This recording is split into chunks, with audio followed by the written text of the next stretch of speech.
यं नत्वा कृतकृत्या सुस्तनमामि गजाननं गुरुब्रह्मा गुरुर्विष्णुः गुरुर्देवो महेश्वरः गुरुसाक्षात् परं ब्रह्म तस्मै श्रीगुरवे नमः।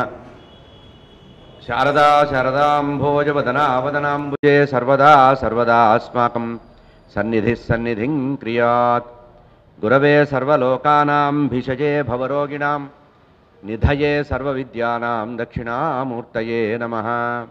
ज्ञानानन्दमयं देवं निर्मलस्फटिकाकृतिम् आधारं सर्वविद्यानां हयग्रीवमुपास्महे। मालां कुण्डीं च डमरुं शूलं शङ्खं सुदर्शनं दधानं भक्तवरदं दत्तात्रेयं नमाम्यहं। काषाय वस्त्रं करदण्डधारिणं कमण्डलं पद्मकरेण शङ्खं चक्रं गदाभूषितभूषणाढ्यं श्रीपादराजं शरणं प्रपद्ये। जितेन्द्रियगणाग्रणीरभिरतः परे ब्रह्मणि कलौ श्रुतिपथावने अत्रितनयो अवतीर्णत्वयं करात्तस्सुखमण्डलुः कुमतखण्डने दण्डभृत् परप्रणतवत्सलो जयति वासुदेवो गुरुः। वासुदेवसरस्वत्यै भक्तानां कामधेनवे दत्तात्रेय अवताराय टेम्बे स्वामिन्नमोऽस्तु ते। रामाय रामभद्राय रामचन्द्राय वेधसे रघुनाथाय नाथाय सीताया पतये नमः। कूजन्तं राम रामेति मधुरं मधुराक्षरम् आरुह्य कविताशाखां वन्दे वाल्मीकिकोकिलम्।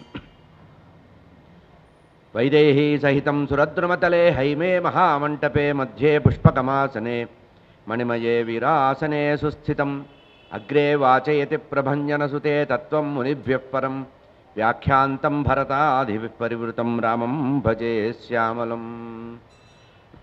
चरितं रघुनाथस्य शतकोटिप्रविस्तरम् एकैकमक्षरं प्रोक्तं महापातकनाशनम् आञ्जनेयमतिपाटलाननं काञ्चनाद्रिकमनीयविग्रहं पारिजाततरुमूलवासिनं भावयामि पवमाननन्दनम्।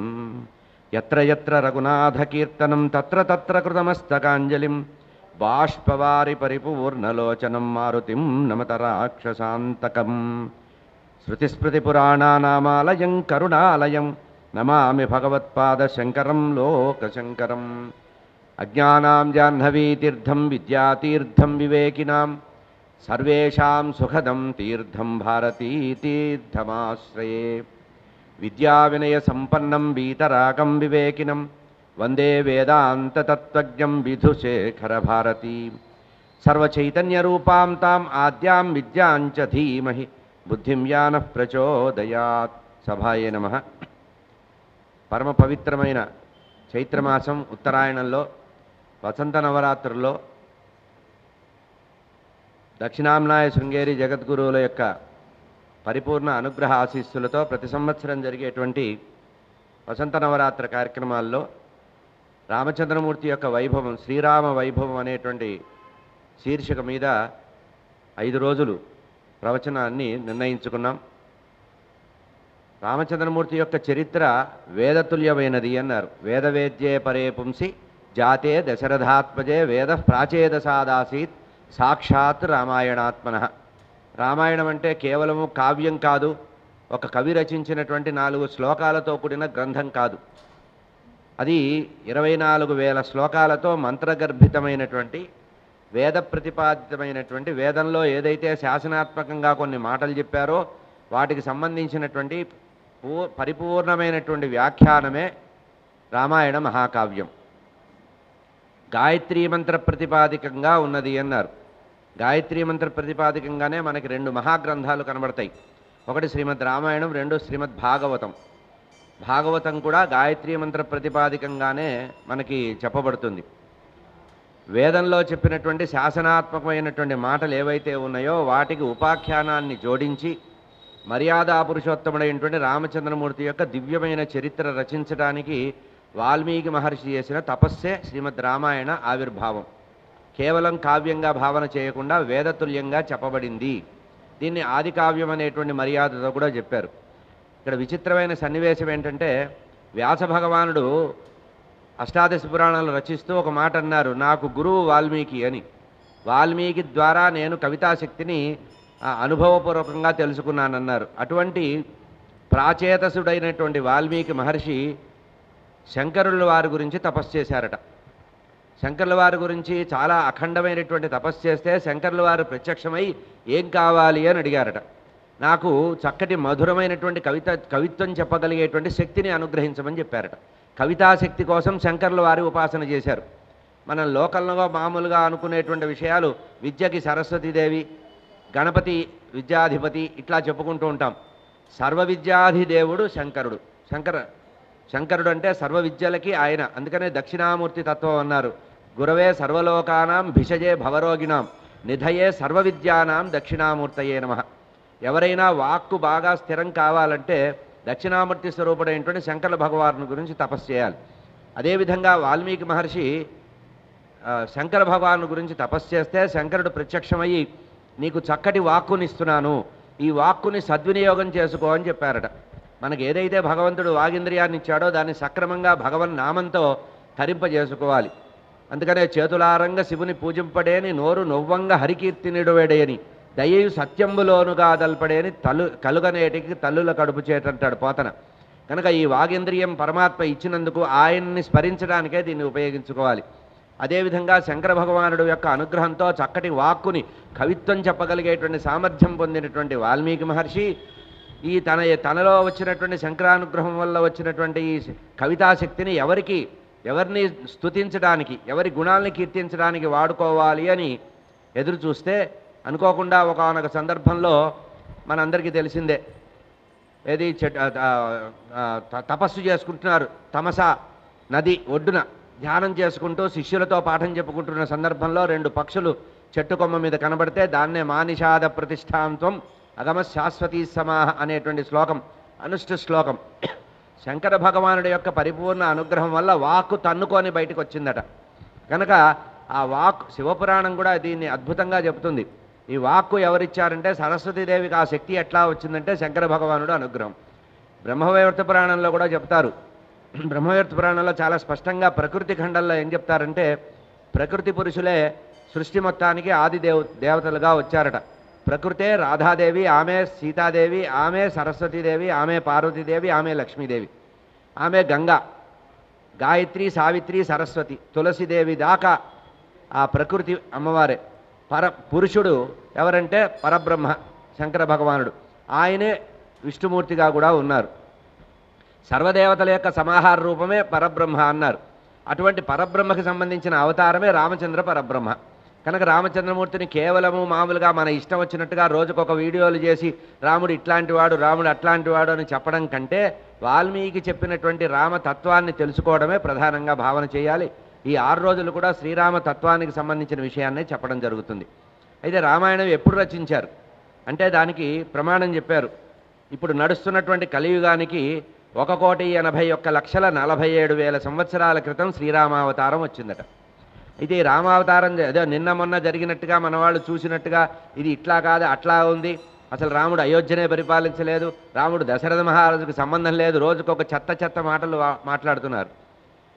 వాల్మీకి రామాయణమే ప్రమాణం. ఎందుకంటే ఆత్మానం మానుషం మన్యే రామం దశరథాత్మజం అన్నారు. కనుక రాముడికి దశరథుడికి సంబంధం లేదని మనమే బొడ్డు కోసినట్టుగా కథలు మాట్లాడుతున్నాం. ఇవాళ రేపు అనవసరంగా రామచంద్రమూర్తి యొక్క చరిత్రను విపరీత అర్థాలతో చెప్తున్నారు. కనుక 1,81,47,000 సంవత్సరాల క్రితం వచ్చినటువంటి ఆ యుగంలో, త్రేతాయుగంలో రామచంద్రమూర్తి జన్మించారు. ఇదేమిటండి లెక్క ఇట్లా చెప్తున్నారు, ఇన్ని వేల కోట్ల సంవత్సరాలు ఎట్లా వచ్చిందంటే ప్రతికల్పం భవేద్ రామ శాస్త్ర ప్రమాణం. మనకి బ్రహ్మాండ పురాణం, స్కాంద పురాణం చెప్పిన ప్రమాణం ఏంటంటే ప్రతి కల్పంలో రామచంద్రమూర్తి యొక్క చరిత్ర జరుగుతుంది, ప్రతి కల్పంలో జరుగుతుంది.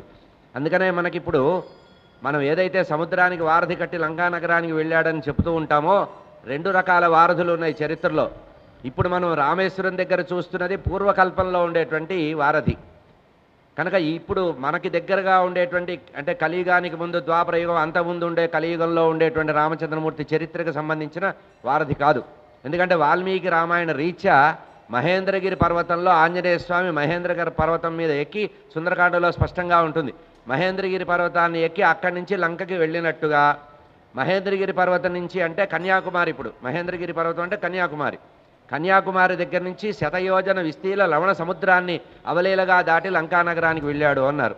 మళ్ళీ ఒక యోజనం అంటే ఎంత అంటే దానికి కూడా లెక్క చెప్పారు. 7 మైళ్ళు 1 యోజనం అంటే ఎంత దూరం అవ్వాలి? మన భారతదేశానికి ఇప్పుడు చెప్తున్న లంక కాదు, 700 మైళ్ళ దూరంలో ఉండాలి. ఇప్పుడు మనకు అంత దూరం ఎక్కడుంది? ఎత్తి కొడితే 100 మైళ్ళు ఉంటుందేమో సముద్ర ప్రాంతంలో. కనుక ఇప్పుడు మనం చెప్పుకుంటున్నటువంటి ఏ మహేంద్రగిరి రామేశ్వరం దగ్గర నుంచి ఉందో అది పూర్వకల్పాల్లో ఉండేటువంటి విషయం. పూర్వకల్పాలలో రామచంద్రమూర్తి అక్కడ శివలింగ ప్రతిష్ఠ చేసి ఆ రామచంద్రమూర్తిని సీతాదేవి సమేతంగా అక్కడ అర్చించినటువంటి సందర్భం. అందుకనే అత్రపూర్వం మహాదేవ అనే చెప్పడంలో అర్థం ఏంటంటే పూర్వకల్పంలో మనం అవతరించినప్పుడు రామావతారంలో ఇక్కడ శివపూజన్ మన చేత చేయబడింది అని చెప్పాడు. అది అనంతర కల్పంలో వాల్మీకి రామాయణంలో చెప్పినటువంటి శివలింగ ప్రతిష్ఠ. కనుక మనకి మహేంద్రగిరి పర్వతం నుంచి పూర్వకల్పంలో ఉంది అన్నారు. మరి లంకానగరం శ్రీలంక కాకపోతే ఏమవుతుందంటే దానికి కూడా ప్రమాణం ఉంది. అదృశ్యవతి లంక, లంకానగరం అదృశ్యంగా ఉంటుంది. ఇప్పుడు కనపడేటువంటి శ్రీలంక సింహళము, ఇది సింహళ ద్వీపం మాత్రమే. అసలు లంక ఏదంటే అదృశ్యవతి. ఎందుకంటే మొత్తం యుద్ధం అయిపోయిన తర్వాత రామచంద్రమూర్తి విభీషణుని అనుగ్రహించి లంకా రాజ్యాన్ని ఇచ్చేసిన తర్వాత మళ్ళీ వెనక్కి వచ్చిన తర్వాత ఉత్తరాఖండలో ఉంటుంది కథ. మళ్ళీ కొన్ని సంవత్సరాల తర్వాత తను రాజ్యం ఇచ్చినటువంటి రాజ్యదానం చేసిన ఇద్దరు తన సోదర సదృశులైనటువంటి ఇద్దరు మహానుభావులు రాజ్యం చేస్తున్నారు, ప్రజలను ఎట్లా పరిపాలిస్తున్నారా అని గమనించడానికి కిష్కింధా నగరానికి మొట్టమొదటిసారి వెళ్ళి అక్కడ సుగ్రీవుడు ఎట్లా పరిపాలిస్తున్నాడో చూసి అతని పరిపాలనకు మెచ్చుకొని, నాయన ఇంకొక సోదరుడు విభీషణుడు ఉన్నాడు కదా, విభీషణుడు ఎట్లా పరిపాలిస్తున్నాడో చూద్దామని అక్కడి నుంచి సుగ్రీవుడిని తీసుకొని లంకానగరానికి వెళ్ళారట రామచంద్రమూర్తి. వెళ్తే లంకానగరంలో రామచంద్రమూర్తిని పూజించిన సుగ్రీవుడు విభీషణుడు నెత్తిని మొత్తుకున్నాడు, అయ్యా ఇది స్వర్ణమయీ లంక అని లోకంలో ప్రచారం వచ్చేసింది, మీ భూభాగంలో ఉండే మానవులందరూ కూడా రోజుకొక ఇటుక తీసుకెళ్ళడానికి లంకానగరానికి వస్తున్నాను, ప్రతి ఇంట్లో కూడా బంగారు ఇటుకలతో కట్టబడినటువంటి భవనాలు ఉన్నాయి, కనుక ఈ లంకానగరాన్ని మీ మానవ లోకానికి దూరం చేయమని అంటే అప్పుడు వారధిని ఖండించేశారట. ధనుష్కోటిని తన యొక్క బాణంతో స్వామి ఖండించి ఏదైతే వారధి కట్టారో దాన్ని సగానికి కొట్టేశారట, అటు ఇటు లేకుండా. అయినా ఇంకా ఏదన్నా ప్రయత్నాలు చేసి వస్తారంటే సరే ఎవరికీ కనపడకుండా అదృశ్యంగా ఉంచుతానని రామచంద్రమూర్తి అనుగ్రహంతో విభీషణుడి కోరిక ప్రకారం లంకానగరాన్ని అదృశ్యంగా ఉంచాట. సముద్ర గర్భంలో ఉంటుంది లంక, అది ఎవరికీ కనపడదు, అదృశ్యవతి లంక. కనుక ఇటువంటి ప్రమాణాలు చూస్తే రామచంద్రమూర్తి ఇన్ని వేల 1,81,47,000 సంవత్సరాల క్రితం ఈ భూమండలంలో అయోధ్యానగరంలో స్వామి జన్మించినట్టుగా మనకి తెలుస్తుంది. కనుక 1-2 సార్లు రామచంద్రమూర్తి వాల్మీకి రామాయణంలో ఏం చెప్పారంటే ఆత్మానం మానుషం మన్యే రామం దశరథాత్మజం, మీరు నన్ను దేవుడని ఏదేదో చేస్తారు, కాదు నేను మానవుణ్ణే. కనుక రామనారాయణుడు అనేటువంటి మాట ఇక్కడ చెల్లదు. ఆత్మానం మానుషన్యం మన్యే రామం దశరథాత్మజం. కనుక రామచంద్రమూర్తిని ఎప్పుడు చెప్పాలన్నా కూడా దశరథరాముడుగానే చెప్పాలి మనం. దశరథరాముడు అంటేనే ఆయనకి ఇష్టంట, దశరథరామ అని పిలిస్తే ఆయనకి ఇష్టం. ఇంకో రెండో పేరు ఏంటంటే సీతాపతి అంటే ఇష్టంట. అందుకని లోకంలో ప్రసిద్ధంగా ఒక శ్లోకం ఉంది, రామాయ రామభద్రాయ రామచంద్రాయ వేధసే రఘునాథాయ నాథాయ సీతాయా పతయే నమః. ఇది చమత్కారంగా పండిత లోకంలో చెప్పే మాట. ఒకరెవరో స్తోత్రం చేశారట రామాయ అని, అంటే ఎంతోమంది రాములు ఉన్నారు, బలరాముడు ఉన్నాడు, పరశురాముడు ఉన్నాడు, నన్ను కూడా ఈయన స్తోత్రం చేసేవాడని పట్టించుకోలేదుట ఆయన స్వామి. రామభద్రాయ అన్నట్ట, అంటే రామభద్రుడు అంటే భద్రంగా అందరినీ క్షేమంగా ఉంచేవాళ్ళు చాలామంది ఉండొచ్చు అనుకున్నారట. ఆ తర్వాత ఏమనుకున్నారు, రామాయ రామభద్రాయ రామచంద్రాయ వేధసే, అప్పటికి కూడా పెద్దగా పలకలేదుట. రఘునాథాయ అనుకున్నారట, అబ్బో ఇప్పటికీ రఘువంశంలో మా సూర్యవంశంలో ఎంతోమంది రఘునాథులు ఉన్నారు, ఆ రఘుమహారాజు పరిపాలించే వంశంలో నేను ఒకనే కానీ నేను గొప్ప అనుకోవట్లేదని ఊరుకున్నారట. ఆ భక్తుడు అప్పుడు అనుకున్నట్ట, ఈయన ఎవరు పిలిస్తే పలుకుతాడా అని చెప్పి సీతాయా పతయే నమః, సీతాపతి అనేటప్పటికీ వెంటనే ఏం కావాలి ఆయన అన్నట్ట. కనుక రామచంద్రమూర్తికి ఇష్టమైనటువంటి మాటలు సీతాపతి అంటే, అందుకనే రామదాసు ఒక కీర్తన రాశాడు, సీతాపతి నీవే గతి అని. కనుక రామచంద్రమూర్తికి ఇష్టమైనటువంటి పేర్లు దశరథ రాముడు, భద్రగిరి రాముడు, భద్రాద్రి రాముడు, సీతారాముడు, ఇటువంటి పేర్లు చాలా ఇష్టం. కనుక 1-2 సార్లు మనం పరిపూర్ణ పరబ్రహ్మస్వరూపంగా రామచంద్రమూర్తిని గమనించాలి. మహావిష్ణువుకు ఉండేటువంటి ఏకవింశతి అవతారాల్లో విచిత్రమైన అవతారాలు 2. ఒకటి రామావతారం, 2 కృష్ణావతారం. రామావతారాన్ని పూర్ణావతారం అన్నారు, కృష్ణావతారాన్ని పరిపూర్ణావతారం అన్నారు. రామావతారంలో గొప్పతనం ఏంటంటే you do what I do, నేను ఎట్లా ప్రవర్తించానో నువ్వు అట్లా ప్రవర్తించు అన్నాడు. కానీ కృష్ణావతారం you do what I say, నేను చెప్పింది చేయరా, నన్ను నువ్వు అనుకరించలేవు అన్నాడు.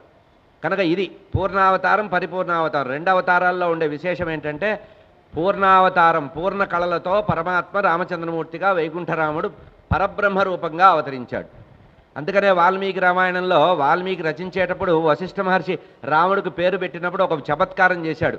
ఈయనకి ఏం పేరు పెట్టాలి అని దశరథ మహారాజు అడిగితే నీకెందుకయ్యా నేను ఆలోచించి చెప్తానని చెప్పారట వశిష్ఠుడు. ఏం పేరు పెట్టాలంటే రామ అని పెట్టమన్నారట. ఏదో పేర్లు పెట్టచ్చు కదా, రామ ఎందుకు అంటే దానికి నిర్వచనం చేశారండి.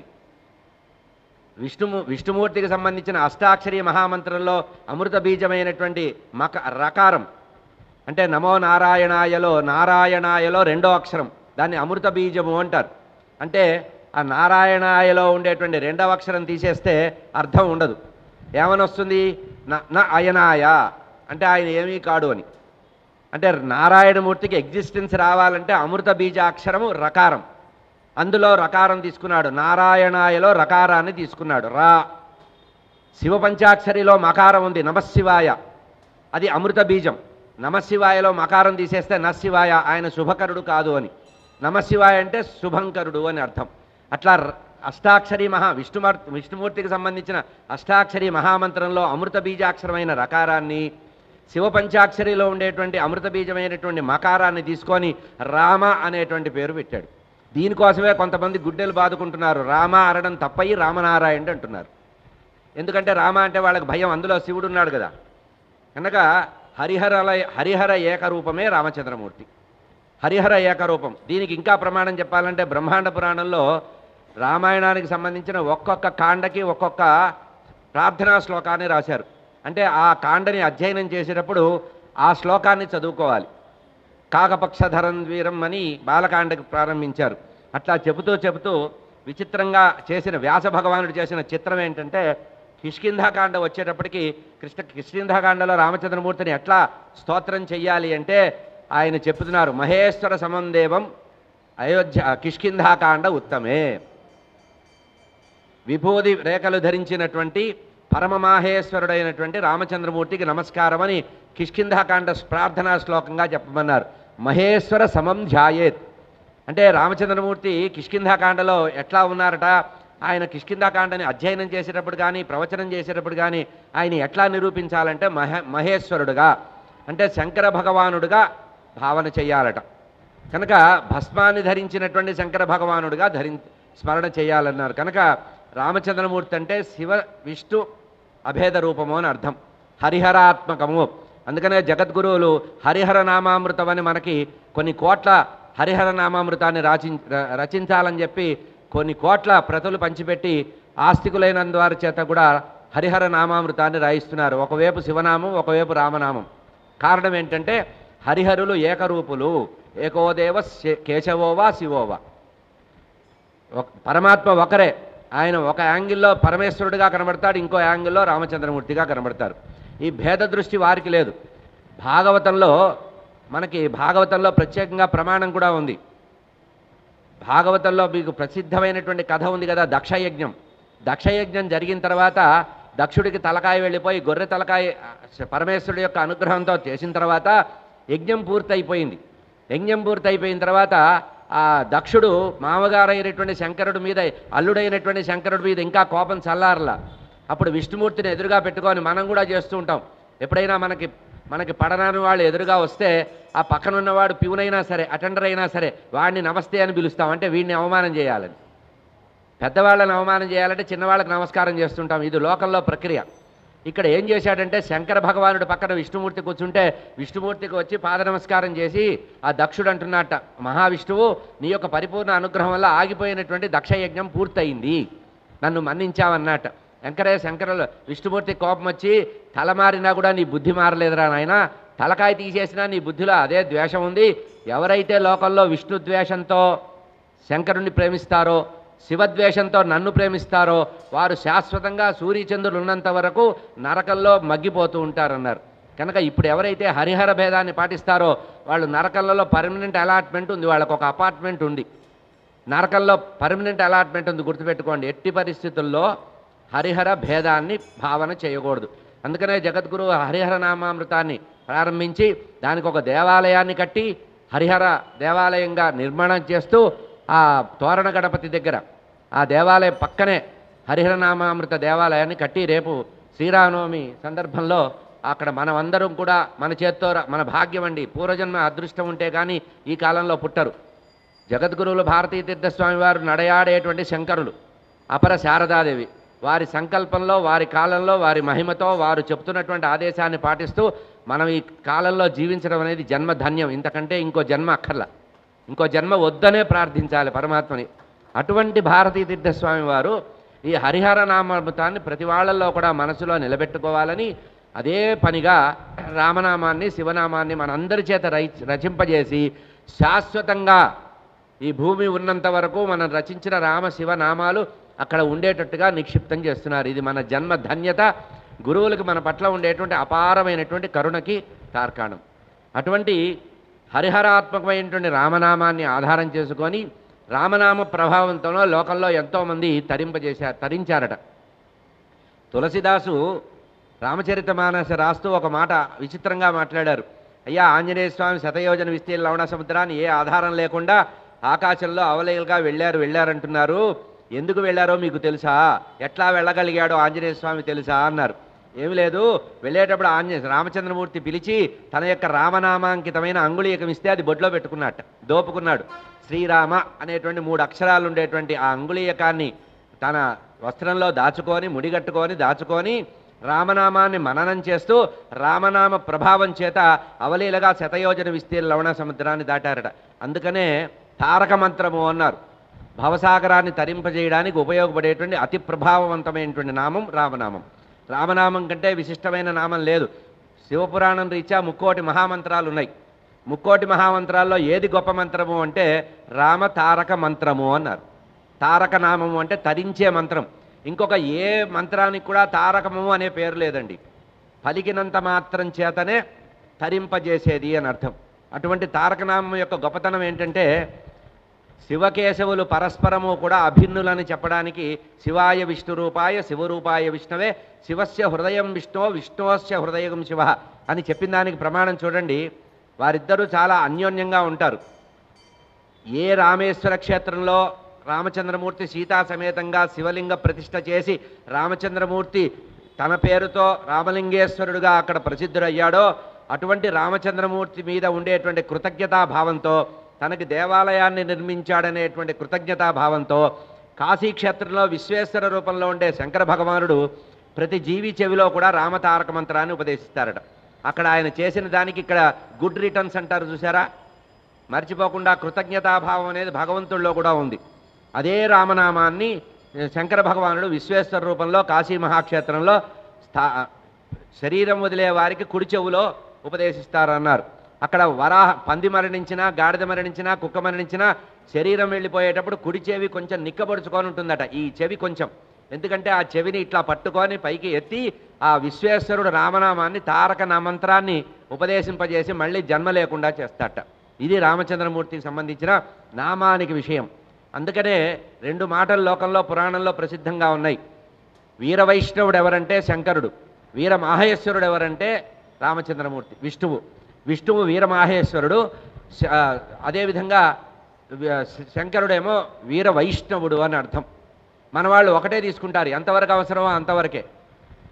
కనుక ఆయన వీర వైష్ణవుడు అయినట్లే ఈయన వీర మాహేశ్వరుడు. కనుక అటువంటి రామచంద్రమూర్తి యొక్క ప్రత్యేకమైనటువంటి ఈ కథని చెప్పాలనుకున్నాడు. అయితే ఈ రామచంద్రమూర్తి కథనే ఎందుకు చెప్పాలనుకున్నాడంటే నారదుల వారి యొక్క ఉపదేశము, బ్రహ్మగారి యొక్క ఆదేశం, 2 కార్యక్రమాలు జరిగాయి. ఇక్కడ కూడా గమనించండి, అష్టాదశ పురాణంలో ఏ పని జరిగినా కూడా బ్రహ్మ విష్ణు మహేశ్వరుల యొక్క సమభాగం ఉంటుంది. పార్ట్నర్షిప్, వాళ్ళు ఎప్పుడు విడిపోని పార్ట్నర్షిప్, పర్మనెంట్ డీల్ ఉంటుంది వాళ్ళకి.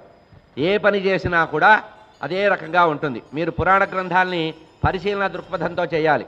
భాగవతంలో మనకి నృసింహ కథ ఉంది, నృసింహ ఉపాఖ్యానం, ప్రహ్లాదుడి చరిత్ర ఉండేటప్పుడు ఆ ప్రహ్లాద చరిత్రలో ప్రహ్లాదుని చంపేస్తానని చెప్పి ఈ స్తంభంలో నువ్వు గనక విష్ణుమూర్తిని చూపించకపోతే నీ శిరస్సు తరిస్తానంటే ఉత్తరిస్తానని చెబితే అప్పుడు విష్ణుమూర్తి వైకుంఠంలో అనుకున్నట్టు అయ్యో నా శిష్యుడికి నా భక్తుడికి ఎంత కష్టం వచ్చిందా అని.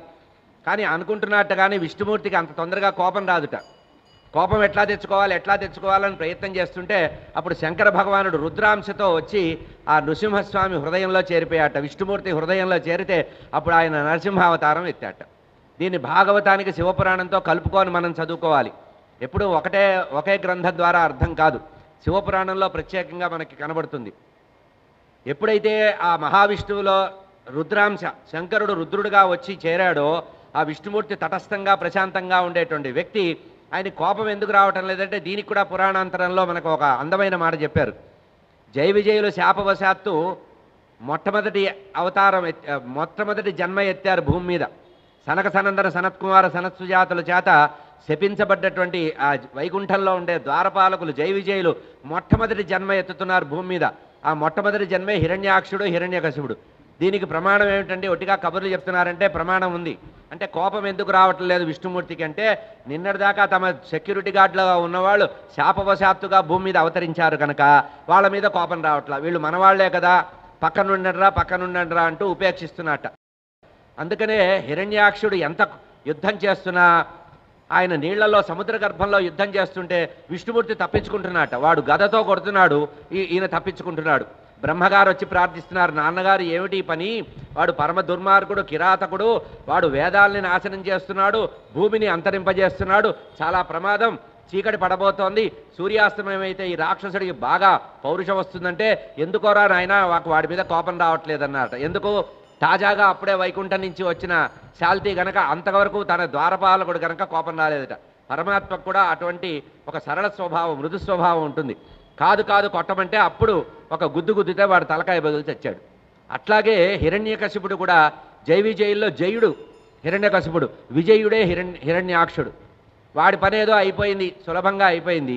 వీడి గురించి ఆలోచించేటప్పుడు కోపం రావటం లేదు కనుక అప్పుడు రుద్ర భగవానుడు వచ్చి ఆయనలో ప్రవేశించారట. ఈ మాట ఎందుకు చెప్తున్నానంటే ఏ కార్యం చేయాలన్నా విష్ణుమూర్తి ఏ పని చేయాలన్నా శంకర్ల వారి యొక్క శక్తి తీసుకొనే చేస్తాడు. ఇంకా గట్టిగా ఆలోచిస్తే పురాణాంతరంలో ఒక విచిత్రమైన మనవాళ్ళు గుండె బగిలు చేస్తారు కొంతమంది. విష్ణుమూర్తి చేతిలో ఉండే సుదర్శన చక్రం శంకరుడే విష్ణుమూర్తికి ఇచ్చాడు. ఇప్పుడు ఏ సుదర్శన చక్రంతో అయితే శత్రు సంహారం చేస్తున్నారో, ఏ సుదర్శన చక్రాన్ని అయితే నిరంతరం కూడా పూజిస్తామో మనం, ఆ సుదర్శన చక్రాన్ని విష్ణుమూర్తికి అనుగ్రహించింది శంకర భగవానుడు. ఎందుకు, దుష్ట శిక్షణకి ఉపయోగించుకోమని. అట్లా ఏ శంకర్ల వారైతే రుద్ర రూపంలో ఆ హిరణ్యకశిపుడు నృసింహస్వామిలో ప్రవేశించారో హిరణ్యకశిపుడిని సంవరించినప్పటికీ కూడా కోపం తగ్గలేదట. మనకు భాగవతం ద్వారా ప్రహ్లాదుడు స్తోత్రం చేస్తే ఆయనకి కోపం తగ్గిందంటారు, కానీ ఇంకా కోపం తగ్గకపోతే వెళ్ళిపోతున్నారట. దీనికి నృసింహ పురాణము శివపురాణం ప్రత్యక్షం. అప్పుడు లోకల్లో అందరూ గొడవ పెడుతున్నారట. అక్కడ ఋషి దంపతులు కూర్చొని ఉంటే ఆ ఋషిపత్ని అరుగు మీద కూర్చొని కూరగాయలు దొరుకుంటోందట.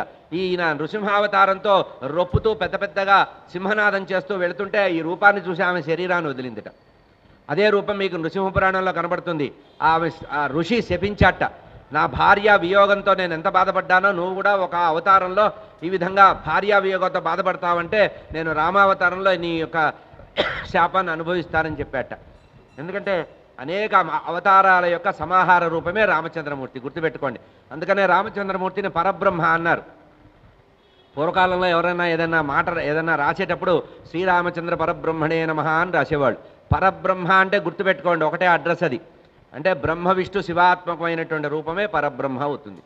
అంటే ఒక కాంబినేషన్ ఆఫ్ ఇదన్నమాట. కంపోజ్ చేస్తే పరబ్రహ్మ తన యొక్క 3 రూపాలని ఏకరూపం చేస్తే అది పరబ్రహ్మ అయ్యారు. అటువంటి పరబ్రహ్మే రామచంద్రమూర్తి. ఇక్కడ ఎప్పుడైతే ఆ నృసింహస్వామిలో ఉండే శంకరుడు అట్లాగే లోపల ఉంటే ఆయన ఇంకా ఈ రూపం బాగుందనుకున్నట్ట, విష్ణుమూర్తి అనుకున్నట్ట, ఇది చాలా కంఫర్టబుల్గా ఉంది, అందరినీ భయపెట్టచ్చు అనుకున్నట్ట. అనుకుంటే అప్పుడు శంకర్ల వారు అనుకున్నారట, ముక్కోడి దేవతలు ప్రార్థిస్తే ఈయన ఇట్లా ఉండకూడదు, సౌమ్యమూర్తి సత్వగుణ ప్రధాని విష్ణుమూర్తి అన్నారు, నా తమో గుణాన్ని ఆయన తీసుకున్నాడని తన గుణాన్ని తాను వెనక్కి తీసుకోవడానికి శివపురాణంలో ఉండి కథ. ఇది శరభేశ్వర అవతారం ఎత్తారు. తమిళనాడులో మీకు దేవాలయాలు కనబడతాయి. శరభేశ్వర అవతారం ఎత్తి ఆ నృసింహస్వామిలో ఉండేటువంటి శివ చైతన్యాన్ని రుద్రాంశని తాను లాగేసుకొని అతన్ని కాళ్ళతో ఇట్లా కారి గోళ్లతో పట్టుకొని ఆ వైకుంఠంలో విసిరివేసి వెళ్ళిపోతాడు. ఎవరు? శలభేశ్వర అవతారంలో ఉండే శంకరుడు. కనుక శివ విష్ణువులు అభిన్నులు. ఏకోదేవ కేశవోవా శివోవా. నువ్వు ఒక యాంగిల్లో చూస్తే శివుడిగా కనబడతాడు, ఇంకో యాంగిల్లో చూస్తే విష్ణుమూర్తిగా కనబడతాడు. కనుక అనేక అవతారాల్లో ప్రయోజనము రామావతారంలో కూడా శంకర భగవానుడిగానే చెప్పబడింది. ఇక రామావతారంలో రామ అనేటువంటి మాటకి శివ విష్ణు సంబంధంగా చెప్పినటువంటి సందర్భం చెప్పా కదా. ఏది? అష్టాక్షరి మహామంత్రం, పంచాక్షరి మహామంత్రం, ఈ రెండింటి సమాహార రూపమే రామ. ఇంకా వ్యాఖ్యానంలో చెప్పారు మనకి ఇతర పురాణాల్లో రహ అంటే శివ అని. రామ అనే పదంలో రహ అనే పదంలో రహ అనే అక్షరానికి శివ అనే అర్థం, ఆహ అంటే విష్ణువు అని అర్థం. ఇక ఇంకొక ఆహ ఉంది, రా కదా. ఇంకొక ఆ అర్థం ఏంటంటే బ్రహ్మ అని అర్థం. అంటే రశ్చ అశ్చ ఆశ్చ రాహ అంటే బ్రహ్మ విష్ణు శివాత్మకమైనటువంటి త్రిమూర్త్యాత్మకమైన అవతారమే రామావతారం. ఇందాక కేవలము శివ విష్ణువులే అనుకున్నాం, కాదు. బ్రహ్మ విష్ణు శివాత్మకమైనటువంటి రూపము రామావతారంగా గమనించండి. బ్రహ్మ విష్ణు రుద్రాహ తై అమయతే కాలే సేవనార్థం గమ్యతే. బ్రహ్మ విష్ణు మహేశ్వరులు ఆశ్రయించిన ఏకైక రూపమే పరబ్రహ్మ రూపం రామరూపత్వం. అంటే ఈ రామ అనేటువంటి దానికి అర్థం ఏంటంటే ఎవరైతే తనని పరిపూర్ణంగా త్రికరణ శుద్ధిగా ఆశ్రయిస్తారో వాళ్ళల్లో ఉండేటువంటి రాక్షసత్వాన్ని దూరం చేస్తారట. మనలో ఉండే తమో గుణాన్ని దూరం చేసి సత్వగుణం వృద్ధి చేసేటువంటి పరబ్రహ్మతత్వమైనటువంటి రామతారక మంత్రం. కనుక తనని ఎవరైతే నిర్మలంగా త్రికరణ శుద్ధిగా ఆశ్రయిస్తారో వాళ్ళల్లో ఉండేటువంటి తమోగుణ రూపకమైనటువంటి రాక్షసత్వాన్ని దూరంగా పారేయిస్తారు. దీన్నే రామదాసు కీర్తనలో ఒక మాట రాశాడు. ఏమంటాడు? రా అని నోరు తెరిస్తే పాపాలన్నీ బయటికి పోతాయి, మా అని నోరు మూసేస్తే ఆ పాపాలు మళ్ళీ లోపలికి రావు. అందుకని రామ అన్నారు. రా అంటే మన లోపల ఉండే పాపాలు బయటికి వెళ్ళిపోతాయి, మా అని మూసేస్తే, మా అంటే పెదవులు కలుస్తాయి, రాకి పెదవులు కలవు. మా అనేటప్పటికీ ఆ పాపాలు బయటికి వెళ్ళిపోయి రామచంద్రమూర్తి అనుగ్రహంతో పాపాలు మళ్ళీ దగ్గరికి చేరవని ఆయన చెప్పారు. స రామ ఇది లోకేషు విద్వద్భి ప్రకటీకృత రాక్షసా ఏన మరణం యాంతి. రామతాపిన్యు ఉపనిషత్తు అని ఒక ఉపనిషత్తు ఉందండి. ఈ పాంచరాత్రాగమంలో ప్రచారం చేసేవాళ్ళు ఈ మాటలు చెప్పరు, ఎందుకంటే ఇది హరిహరాత్మకంగా ఉంది కనుక వీటి జోలికి వెళ్ళరు. వాళ్ళకు పనికొచ్చే వరకు మనం ఎగ్జామ్లో చిన్నప్పుడు కనుక పరీక్ష రాసేటప్పుడు గైడ్లో కానీ పుస్తకంలో కానీ ఎంత ఆన్సరో అంత బ్లేడ్తో కత్తిరించి జేబులో పెట్టుకొని వెళ్తారే, వీళ్ళు అట్లాంటి కాపీరాయుళ్ళు. వీళ్ళకి తత్వం తెలియదు. రామతత్వం తెలిసిన వాళ్ళు ఇట్లా మాట్లాడరు. రామతాపన్య ఉపనిషత్తులో చెప్పబడ్డ విశేషం ఏంటంటే సరామ ఇది లోకేషు విద్వద్భి ప్రకటీకృత రాక్షస ఏన మరణం యాంతి. ఏ ప్రభువు చేత రావణాది రాక్షసులందరూ కూడా మరణం పొందారో ఆ ప్రభువు పేరే రామచంద్రమూర్తి. రావణారి అయినటువంటి పరబ్రహ్మనే రాముడు అంటారు. కనుక ఆయన రావణాసురుని సంహరించడం యథార్థం, ఆయన మానవుడిగా పుట్టడమే అనర్థం యథార్థం. ఆత్మానం మానుషం మన్యే. ఆయన 1కి 100 సార్లు చెప్పారు, నేను మనిషిగా పుట్టాను, నేను మనిషినని నేనే అనుకుంటున్నాను అన్నారు. కాదు నువ్వు నారాయణుడు అంటే అది మన మూర్ఖత్వం. ఎవడైతే తన ఐడెంటిటీ తానే చెప్పుకుంటే కాదయ్యా నీ పేరు అది కాదు, ఎల్లయ్య కాదు పుల్లయ్య అని మనం అంటే ఊరు నడుస్తుందా? ఎవడికి వాడు గెజిట్ రాసుకోవడమే. రామచంద్రమూర్తి ఏమన్నాడు? ఆత్మానం మానుషం మన్యే రామం దశరథాత్మజం. నేను దశరథ మహారాజు కుమారుణ్ణే. కనుక ఎవరైనా పిచ్చి పిచ్చి కూతలు కూసి రాముడికి దశరథుడికి సంబంధం లేదు, పాయసము రాముడికి సంబంధం ఉందంటే ఆ పాయసం ఎవరు నిర్మించారు? దేవతలు నిర్మించారు. దేవనిర్మితం అన్నారు. ఇంద్రుడు దేవతలందరినీ కూర్చోబెట్టి పాయసాన్ని వండాడట. వంట చేసి పాయసాన్ని బంగారు పాత్రలో పెట్టి దాని మీద వెండి మూత పెట్టి పంపించాట. ఎవరితో? ప్రాజాపత్య పురుషుడితో. పంపించింది ఎవరు? దేవతలు. ఆ దేవతలు ఎందుకు పంపవలసి వచ్చింది? బ్రహ్మగారి ఆదేశం ప్రకారం దేవతలు పాయసాన్ని తయారు చేశారు. ఇందులో ఎవరు పుట్టాలని? వైకుంఠ నారాయణమూర్తి మానవుడిగా భూమి మీద అవతరించాలి, త్రేతాయుగంలో అవతరించాలని చెప్పి ఇది దేవనిర్మితం గనక. ఇదే విషయాన్ని మనం రామాయణంలో ఆలోచిస్తే బ్రహ్మ విష్ణు ఈ హనుమత్ సంహిత అని ఒకటి ఉందండి. హనుమత్ సంహితా గ్రంథాల్లో కూడా రామతత్వాన్ని చెప్పారు. హనుమత్ సంహితలో ఒక అందమైన మాట చెప్పారు. ఏంటంటే బ్రహ్మ విష్ణు మహేశ్వాద్యాః యస్యాంతే లోకసాధకాః తం రామం సచ్చిదానందం నిత్యం రాసేశ్వరం విభజే. బ్రహ్మ విష్ణు మహేశ్వరుల యొక్క ఏ పరబ్రహ్మ తత్వం అయిందో, బ్రహ్మ విష్ణు మహేశ్వరులు ఏకంగా ఏ పరబ్రహ్మగా ఉంటారో, సృష్టి స్థితి లయాలకి ఏ పరబ్రహ్మ కారణమో అటువంటి సచ్చిదానంద పరబ్రహ్మ రూపమే రాసేశ్వరుడుగా రామచంద్ర పరబ్రహ్మగా అవతరించారు. కనుక గోలోకంలో ఉండే కృష్ణ పరమాత్మ, వైకుంఠంలో ఉండే నారాయణమూర్తి ఇద్దరు కూడా భూమి మీద మానవుడుగా జన్మించాలి, మానవుడుగానే వర్తించాలని చెప్పి మనందరికి కూడా మనుజ శిక్షణ కోసం పరమాత్మ భూమి మీద అవతరించారట. ఇక ఇంకొక అందమైనటువంటి విషయం, మనం పురాణాంతరాల్లో అనేక పురాణాల్లో, అనేక ఉపనిషత్తుల్లో, అనేక వ్యాఖ్యాన గ్రంథాల్లో రామాయణానికి రామచంద్రమూర్తికి సంబంధించిన విషయం చెప్పబడింది. ప్రతి చోట కూడా రామచంద్రమూర్తిని మానవుడిగా అవతరించిన పరబ్రహ్మగా నిరూపించింది. న్యాయాత్ పదాత్ ప్రచలం యతో వై నాస్య విద్యతే అతో నారాయణో రామ విద్వద్భిః పరికీర్తితః. శ్రీరామావతారంలో ప్రత్యేకంగా ఇక్కడ చెప్పబడిందండి. శ్రీరామావతారంలో న్యాయ విరుద్ధమైనటువంటి పని ఎక్కడా జరగదట.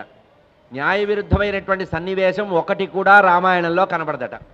ఇది అంటే మానవుడికి హ్యూమన్ వాల్యూస్ నేర్పేటువంటి, మానవతా విలువల్ని నేర్పేటువంటి అద్భుతమైన గ్రంథం రామాయణం. మానవతా విలువలు అంటే మనం ఎట్లా జీవించాలో ఒక మాన్యువల్ తయారు చేశాడు, అదే శ్రీమద్ రామాయణం. మానవుడు ఎట్లా ప్రవర్తించాలి కనుక న్యాయ విరుద్ధమైనటువంటి ప్రవృత్తిని ఎక్కడా చూపించకుండా నారాయణమూర్తి రామావతారంలో మానవుడిగా జన్మించాడు. ఇతర అవతారాల్లో అమానుషమైనటువంటి కార్యక్రమాలు, అద్భుతమైన లీలలు చేసినట్టుగా మనకు కనబడుతుంది. కృష్ణావతారం చూస్తే అడుగడుగునా లీలే, వామనావతారం చూసినా లీలే, నృసింహావతారం లీలే, పరశురామవతారం లీలే. కానీ ఒక రామావతారం దగ్గరకు వచ్చినప్పటికీ రియాలిటీని ప్రదర్శించారు. అంటే మానవుడు కనుక ధర్మం మీద నిలబడితే మొదటి నుంచి చివరి వరకు కూడా ప్రతి పనిలో కూడా త్రికరణ శుద్ధిగా న్యాయాన్ని నమ్మితే, ధర్మాన్ని నమ్మించి యథార్థంగా ప్రవర్తిస్తే అది రామచంద్రమూర్తి అవుతాడు. కనుక పరబ్రహ్మ అయినటువంటి వైకుంఠ నారాయణమూర్తే భూమి మీద మానవ ధర్మాన్ని నిర్వచించడానికి, మానవ విలువల్ని చెప్పడానికి రామావతారంగా వచ్చారు. కనుక ఎక్కడ ఎవరు అడిగినా తాను మానవుణ్ణి మాత్రమే అని చెప్తారు. దీనికి ఇంకొక దృష్టాంతం కూడా ఉంది. రామచంద్రమూర్తి మానవుడే అని చెప్పడానికి అరణ్యకాండలో ఒకానొక సందర్భంలో ఇంద్రుడు వస్తాడు రథంలో, మాతల్ని తీసుకొని ఇంద్రుడు స్వర్గం నుంచి రథంలో వస్తాడు. ఒక మహర్షి దగ్గరికి వస్తాడు. ఒక మహర్షి దగ్గరికి వచ్చి ఆ మహర్షి దగ్గర కొన్ని అస్త్రాలు ఇచ్చి వెళ్ళిపోతూ ఉంటాడు. వెళ్ళిపోతూ ఉంటే ఆ చెట్ల పొదల్లో నుంచి రామచంద్రమూర్తి చూస్తాడు ఇంద్రుడు వచ్చాడని. వెంటనే లక్ష్మణస్వామితో చెప్తున్నాడు, నాయనా లక్ష్మణ తమ్ముడా, అది చూసావా చెట్ల పొదల్లో కనబడేది ఇంద్రుడి రథంరా, ఆ ఇంద్రుడు వచ్చాడు రా అని. ఇంద్రుడు వచ్చాడు అనేటప్పటికీ అప్పటిదాకా ఆ మహర్షితో మాట్లాడుతున్నటువంటి ఇంద్రుడు వెంటనే ఆ మహర్షితో చెప్తాడు, అయ్యా గుడ్ బై, వెళ్ళొస్తాను, ఇప్పుడే వెళ్ళిపోతున్నాను, వెళ్ళొస్తానని. అదేమిటి రామచంద్రమూర్తి వస్తున్నాడు కదా, దర్శించి వెళ్ళవా అంటే, ఇప్పుడు రామచంద్రమూర్తిని దర్శించను, ఇప్పుడు మానవ రూపంలో స్వామి ఉన్నారు. వైకుంఠం నుంచి వచ్చిన నారాయణమూర్తి మానవ రూపంలో ఉన్నారు. ఈ మానవ రూపంలో ఉండి తాను మానవుడిగానే ప్రవర్తిస్తే మాత్రమే రావణ సంహారం జరుగుతుంది. కనుక 14 సంవత్సరాలు మానవ రూపంలో మానవ భావనతోనే ఉంటేనే ఆ దుర్మార్గుడైన రావణుడు మరణిస్తాడు. రావణాసుడికి బ్రహ్మగారు ఇచ్చిన వరం ప్రకారం నరవానరుల ద్వారానే మరణం ఉంటుంది, కానీ ఇతరులో ఉండదు. కనుక తాను నారాయణమూర్తి భావన లేకుండా మానవ భావనతోనే ఉంటేనే రావణాసురుడు మరణిస్తాడు. కనుక రావణ సంహారం జరిగిన తర్వాత నేను వచ్చి రామచంద్రమూర్తిని కలుస్తానని అక్కడికక్కడ అదృశ్యం అయిపోతాడు. కనుక రామచంద్రమూర్తి పరిపూర్ణమైనటువంటి మానవ అవతారము. మాధవుడే మానవుడిగా భూమి మీదకి వచ్చి జీవులందరినీ తరించి ధర్మం మీద మనం ఎట్లా ఉండగలమో, ఎట్లా ఉండాలో, ఎట్లా ఉండకూడదో చూపించినటువంటి పరిపూర్ణమైనటువంటి సమగ్రమైన అవతారం శ్రీరామ అవతారం. ఇది శ్రీరామ వైభవంలో సంబంధించిన విషయం. అయితే ఎప్పుడైతే చెట్టు మీద ఉండేటువంటి 2 పక్షుల్ని సంహరించాడో, అదే మానిషాద ప్రతిష్టాంతం అగమశాశ్వతీ సమాహ యత్ క్రౌంచమిథునాదేకం అవధీ కామమోహిత అనేటువంటిది శంకర భగవానుడి ద్వారా తపస్సు చేస్తే వచ్చినటువంటి అనుగ్రహాన్ని కవితా రూపంలో ప్రదర్శిస్తే, అనుష్ఠుప్ ఛందస్సులో తన నోటి నుంచి వచ్చినటువంటి ఆ కామమోహితురాలైనటువంటి ఆ కామమోహితమైనటువంటి ఆ మిథునము జంటల్లో ఒక జంటని కొట్టిన కారణంగా అతనిలో ఆవేశం వచ్చిందట. అంటే కరుణరస ప్రధానమైనటువంటి వాడు మాత్రమే రామోపాసన చేయగలడు. అపారమైన కరుణ హృదయంలో ఉంటే తప్పించి రామతత్వం అర్థం కాదు. రాగద్వేషాలు బాగా రంగరించుకున్న వాడికి రామతత్వం అర్థం కాదు. అందుకనే జగద్గురువులు భారతీతీర్థ స్వామి వారు రామచంద్రమూర్తి గురించి కీర్తనలు రచించారండి, చక్కటి శ్లోకాలు రచించారు. ఆ శ్లోకాల యొక్క భావం చూస్తే మనకు అర్థమవుతుంది రామతత్వం ఏమిటో. రామచంద్రమూర్తి పట్ల పరిపూర్ణమైనటువంటి భక్తి విశ్వాసాలు కలవారు జగద్గురువులు. రామ అంటే చాలా ఆయనకి హృదయం పొంగిపోతుంది. ఎందుకంటే తల్లిగారి నుంచి వచ్చినటువంటి ఆ రామచంద్రమూర్తి ఉపాసన అనేది అట్లా వచ్చింది. కనుక అందుకనే జగద్గురువుల్లో పరమ కరుణ ఎందుకుంటుంది? ఎవరైనా ఏదైనా కష్ట విషయాన్ని చెప్తే వారు హృదయపూర్వకంగా తపించి హృదయం ద్రవించి అనుగ్రహం అనేది ఇస్తూ ఉంటారు. మన కారణం ఏంటంటే రామచంద్రమూర్తి యొక్క అంశ, రామచంద్రమూర్తి యొక్క కిరణ ప్రసారం, తేజో ప్రసారం వారిలో ఉంది. తమసా నది ఒడ్డున కూర్చొని ఈ విధంగా పక్షుల్ని చూసి హృదయం ద్రవించి కరుణారసం ఎప్పుడైతే పొంగిందో అప్పుడు బ్రహ్మగారు నారదుడిని పంపించాడు. ఏ రామచంద్రమూర్తి యొక్క దివ్య చరిత్ర రచించడానికి యోగ్యుడైన వాడు ఎవరు కనబడతాడా అని చూస్తే కరుణ రసాన్ని పరిపూర్ణంగా కలిగినటువంటి కరుణ రసాన్నే ప్రధానంగా భావన చేసినటువంటి వాల్మీకి హృదయ పరివర్తన జరిగింది. అతను ఈరోజు రామకథని రచించడానికి శివానుగ్రహంతో యోగ్యుడై ఉన్నాడు కనుక నువ్వు వెళ్ళు అని చెప్పి నారదుడిని పంపిస్తే ఆ నారదుడు తమసా నదిని ఒడ్డున హృదయ పరివర్తనతో కరుణరసం పొంగి వస్తూ ఉంటే ఏ రామచంద్రమూర్తినైతే ఏ భావనైతే చేశాడో అతనిలో పరిపూర్ణ భావన కలిగించడానికి నారద యోగిందుల వారు వచ్చారు. నారదుడు రాగానే ఏమడిగాడు? నమస్కరించి, ఇదే మనకి రామాయణంలో మొట్టమొదటి శ్లోకం, తపస్వాధ్యాయ నిరతం తపస్వి వాగ్విదాంబరం నారదం పరిపప్రచ్ఛ వాల్మీకిర్ మునిపుంగవ. ఇక్కడ కూడా చెప్పారు, గాయత్రీ మంత్ర ప్రతిపాదికమే శ్రీమద్ రామాయణము. గాయత్రీ మంత్రంలో 24 అక్షరాలు ఉంటాయి. త్రిపదా గాయత్రి 3 పాదాల్లో 24 అక్షరాలు ఉంటాయి. ఈ 24 అక్షరాలని అక్కడక్కడ కంపోజ్ చేసి 24,000 శ్లోకాలతో వాల్మీకి మహర్షి రామాయణాన్ని రచించాడు. ఆ 24 రిలవెన్స్ చూసుకోండి. 24 అక్షరాలతో కూడిన గాయత్రీ మంత్రములో ఉండే ఆ మంత్ర అక్షరాలని ఒక్కొక్క అక్షరాన్ని తీసుకొని ఒక్కొక్క చోట పండితులు నిరూపించారు. ఈ గాయత్రీ మంత్రంలో ఉండే అక్షరాలన్నీ ఎక్కడ ఆవృతమైనాయి, మళ్ళీ మళ్ళీ ఆవృతమవుతూ ఉంటాయి. మీరు బాగా ఆలోచిస్తే రామాయణంలో బాలకాండ మొదటి అక్షరం తపస్వాధ్యాయ నిరతం, అక్కడ మనకి తత్సవితుర్వరేణ్యం భర్గోదేవస్య ధీమహి తత్ అనే మాట ఇక్కడ మొదలవుతుంది. మళ్ళీ రెండవసారి ఇది ఆవృత్తి ఎక్కడ అవుతుందంటే సుందరకాండలో తతో రావణ నీతాయా సీతాయా శత్రుకర్షణ అనేటువంటి సుందరకాండలో మొట్టమొదటి శ్లోకం తత.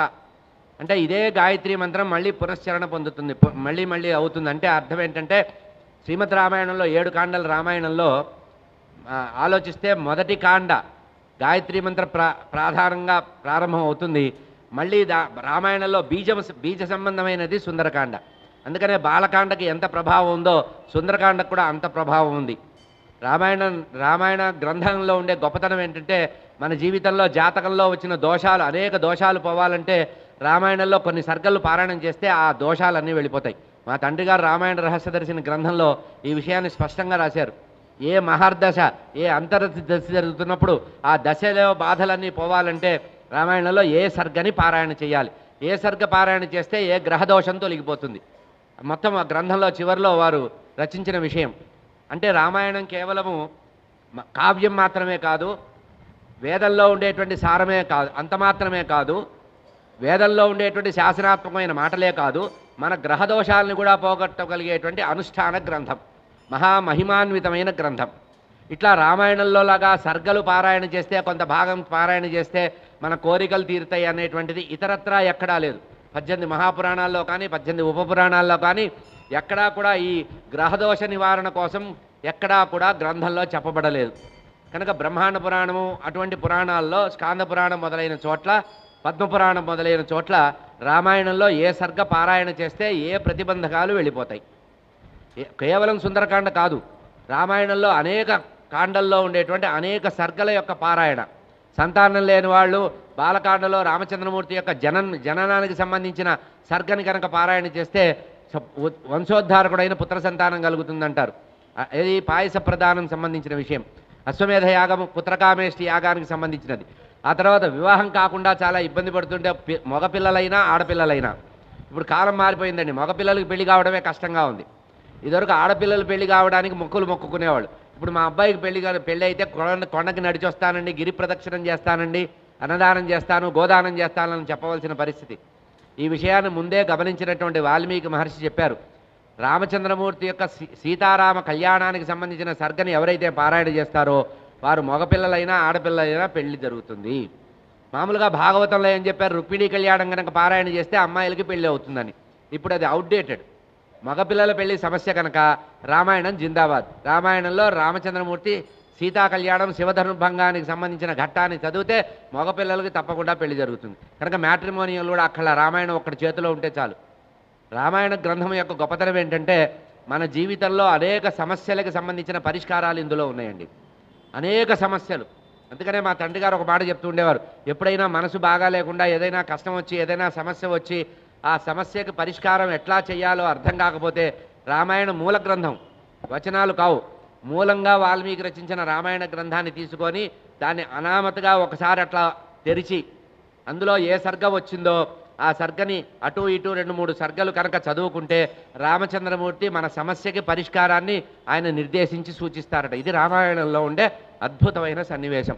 ఇట్లా జీవితంలో ఫలం పొందిన వాళ్ళు ఉన్నారు కనుక రామాయణం కంటే పవిత్రమైనటువంటి నిత్య ఉపయోగ గ్రంథం లేదు. ప్రతి ఇంట్లో కూడా ఉండదగినటువంటి గ్రంథం.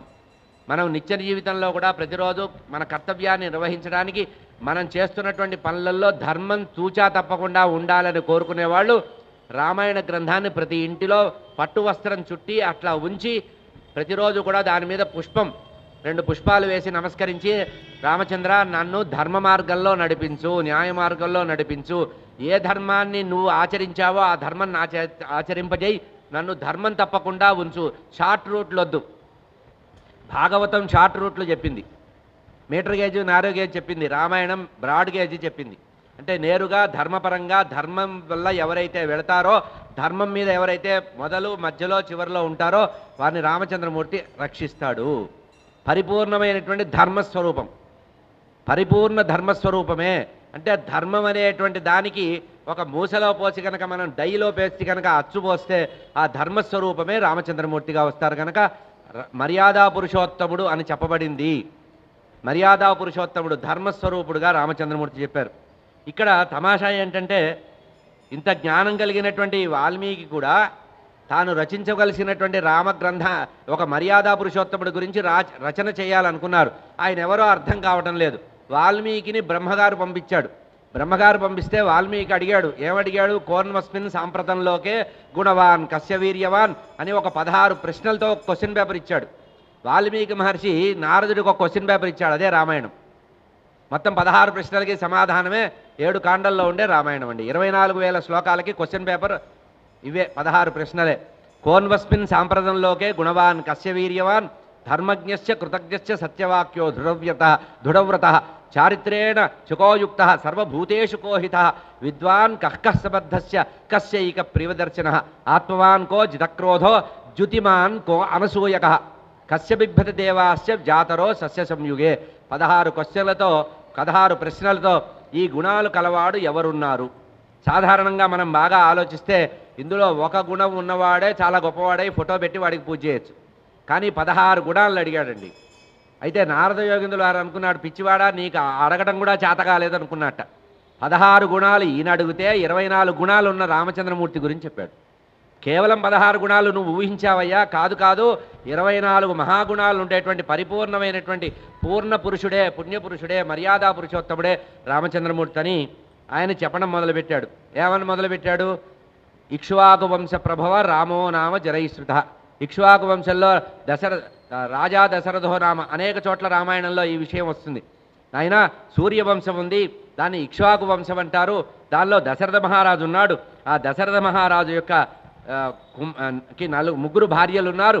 ఆ ముగ్గురు భార్యలకి పుత్రకామేషి ద్వారా 4 సంతానం కలిగారని మొత్తం రామకథనంతా చెప్పాడు. నారద యోగినుల వారు రామకథని ఎంతవరకు చెప్పారు? ఇది చాలామందికి సందేహం. రామచంద్రమూర్తి దశరథ మహారాజు అయోధ్య నగరాన్ని పరిపాలించడంతో మొదలుపెట్టి రామచంద్రమూర్తి పట్టాభిషేకం చేసి ప్రజల్ని పరిపాలించడం వరకు చెప్పాడండి. 11,000 సంవత్సరాలు రామచంద్రమూర్తి పరిపాలించాడు అని చెప్పి కథ వదిలేశాడు. అంటే నారదయోగుల వారు ఎంతవరకు చెప్పారు? 6 కాండల కథ చెప్పారు. అంటే బాలకాండ నుంచి యుద్ధకాండ పూర్తి వరకు రామచంద్రమూర్తి పరిపూర్ణమైనటువంటి దివ్యమైన భవ్య చరిత్రని నారదయోగుల వారు ఉపదేశ రూపకంగా వాల్మీకి మహర్షికి చెప్పారు. దాన్ని ఆధారం చేసుకొని వాల్మీకి 6 కాండలతో రామాయణాన్ని మొట్టమొదట రాశాడు. అందుకనే ఇక్కడ ఏమంటుందంటే 6 కాండలు తథోత్తరము అన్నారు. 6 కాండలు రచించిన తర్వాత దాన్ని ఉపదేశం చేసి లవకుశులకి చెప్పి పాఠం చెప్పి లోకంలో ప్రచారం చేయిస్తూ ఆ తర్వాత ఉత్తరకాండ రాశారు. ఉత్తరము అంటే తర్వాత అని అర్థం, 2nd చాప్టర్ అని అర్థం, 2nd ఎడిషన్, రివైజ్డ్ ఎడిషన్ అంటారు చూసారా. 7 కాండల రామాయణం అనేది రివైజ్డ్ ఎడిషన్. యథార్థంగా మొట్టమొదట రాసింది వాల్మీకి. అయితే మళ్ళీ ఇక్కడ విపరీతార్థాలు తీయద్దు. ఉత్తరకాండ వాల్మీకి రాయలేదు అనద్దు.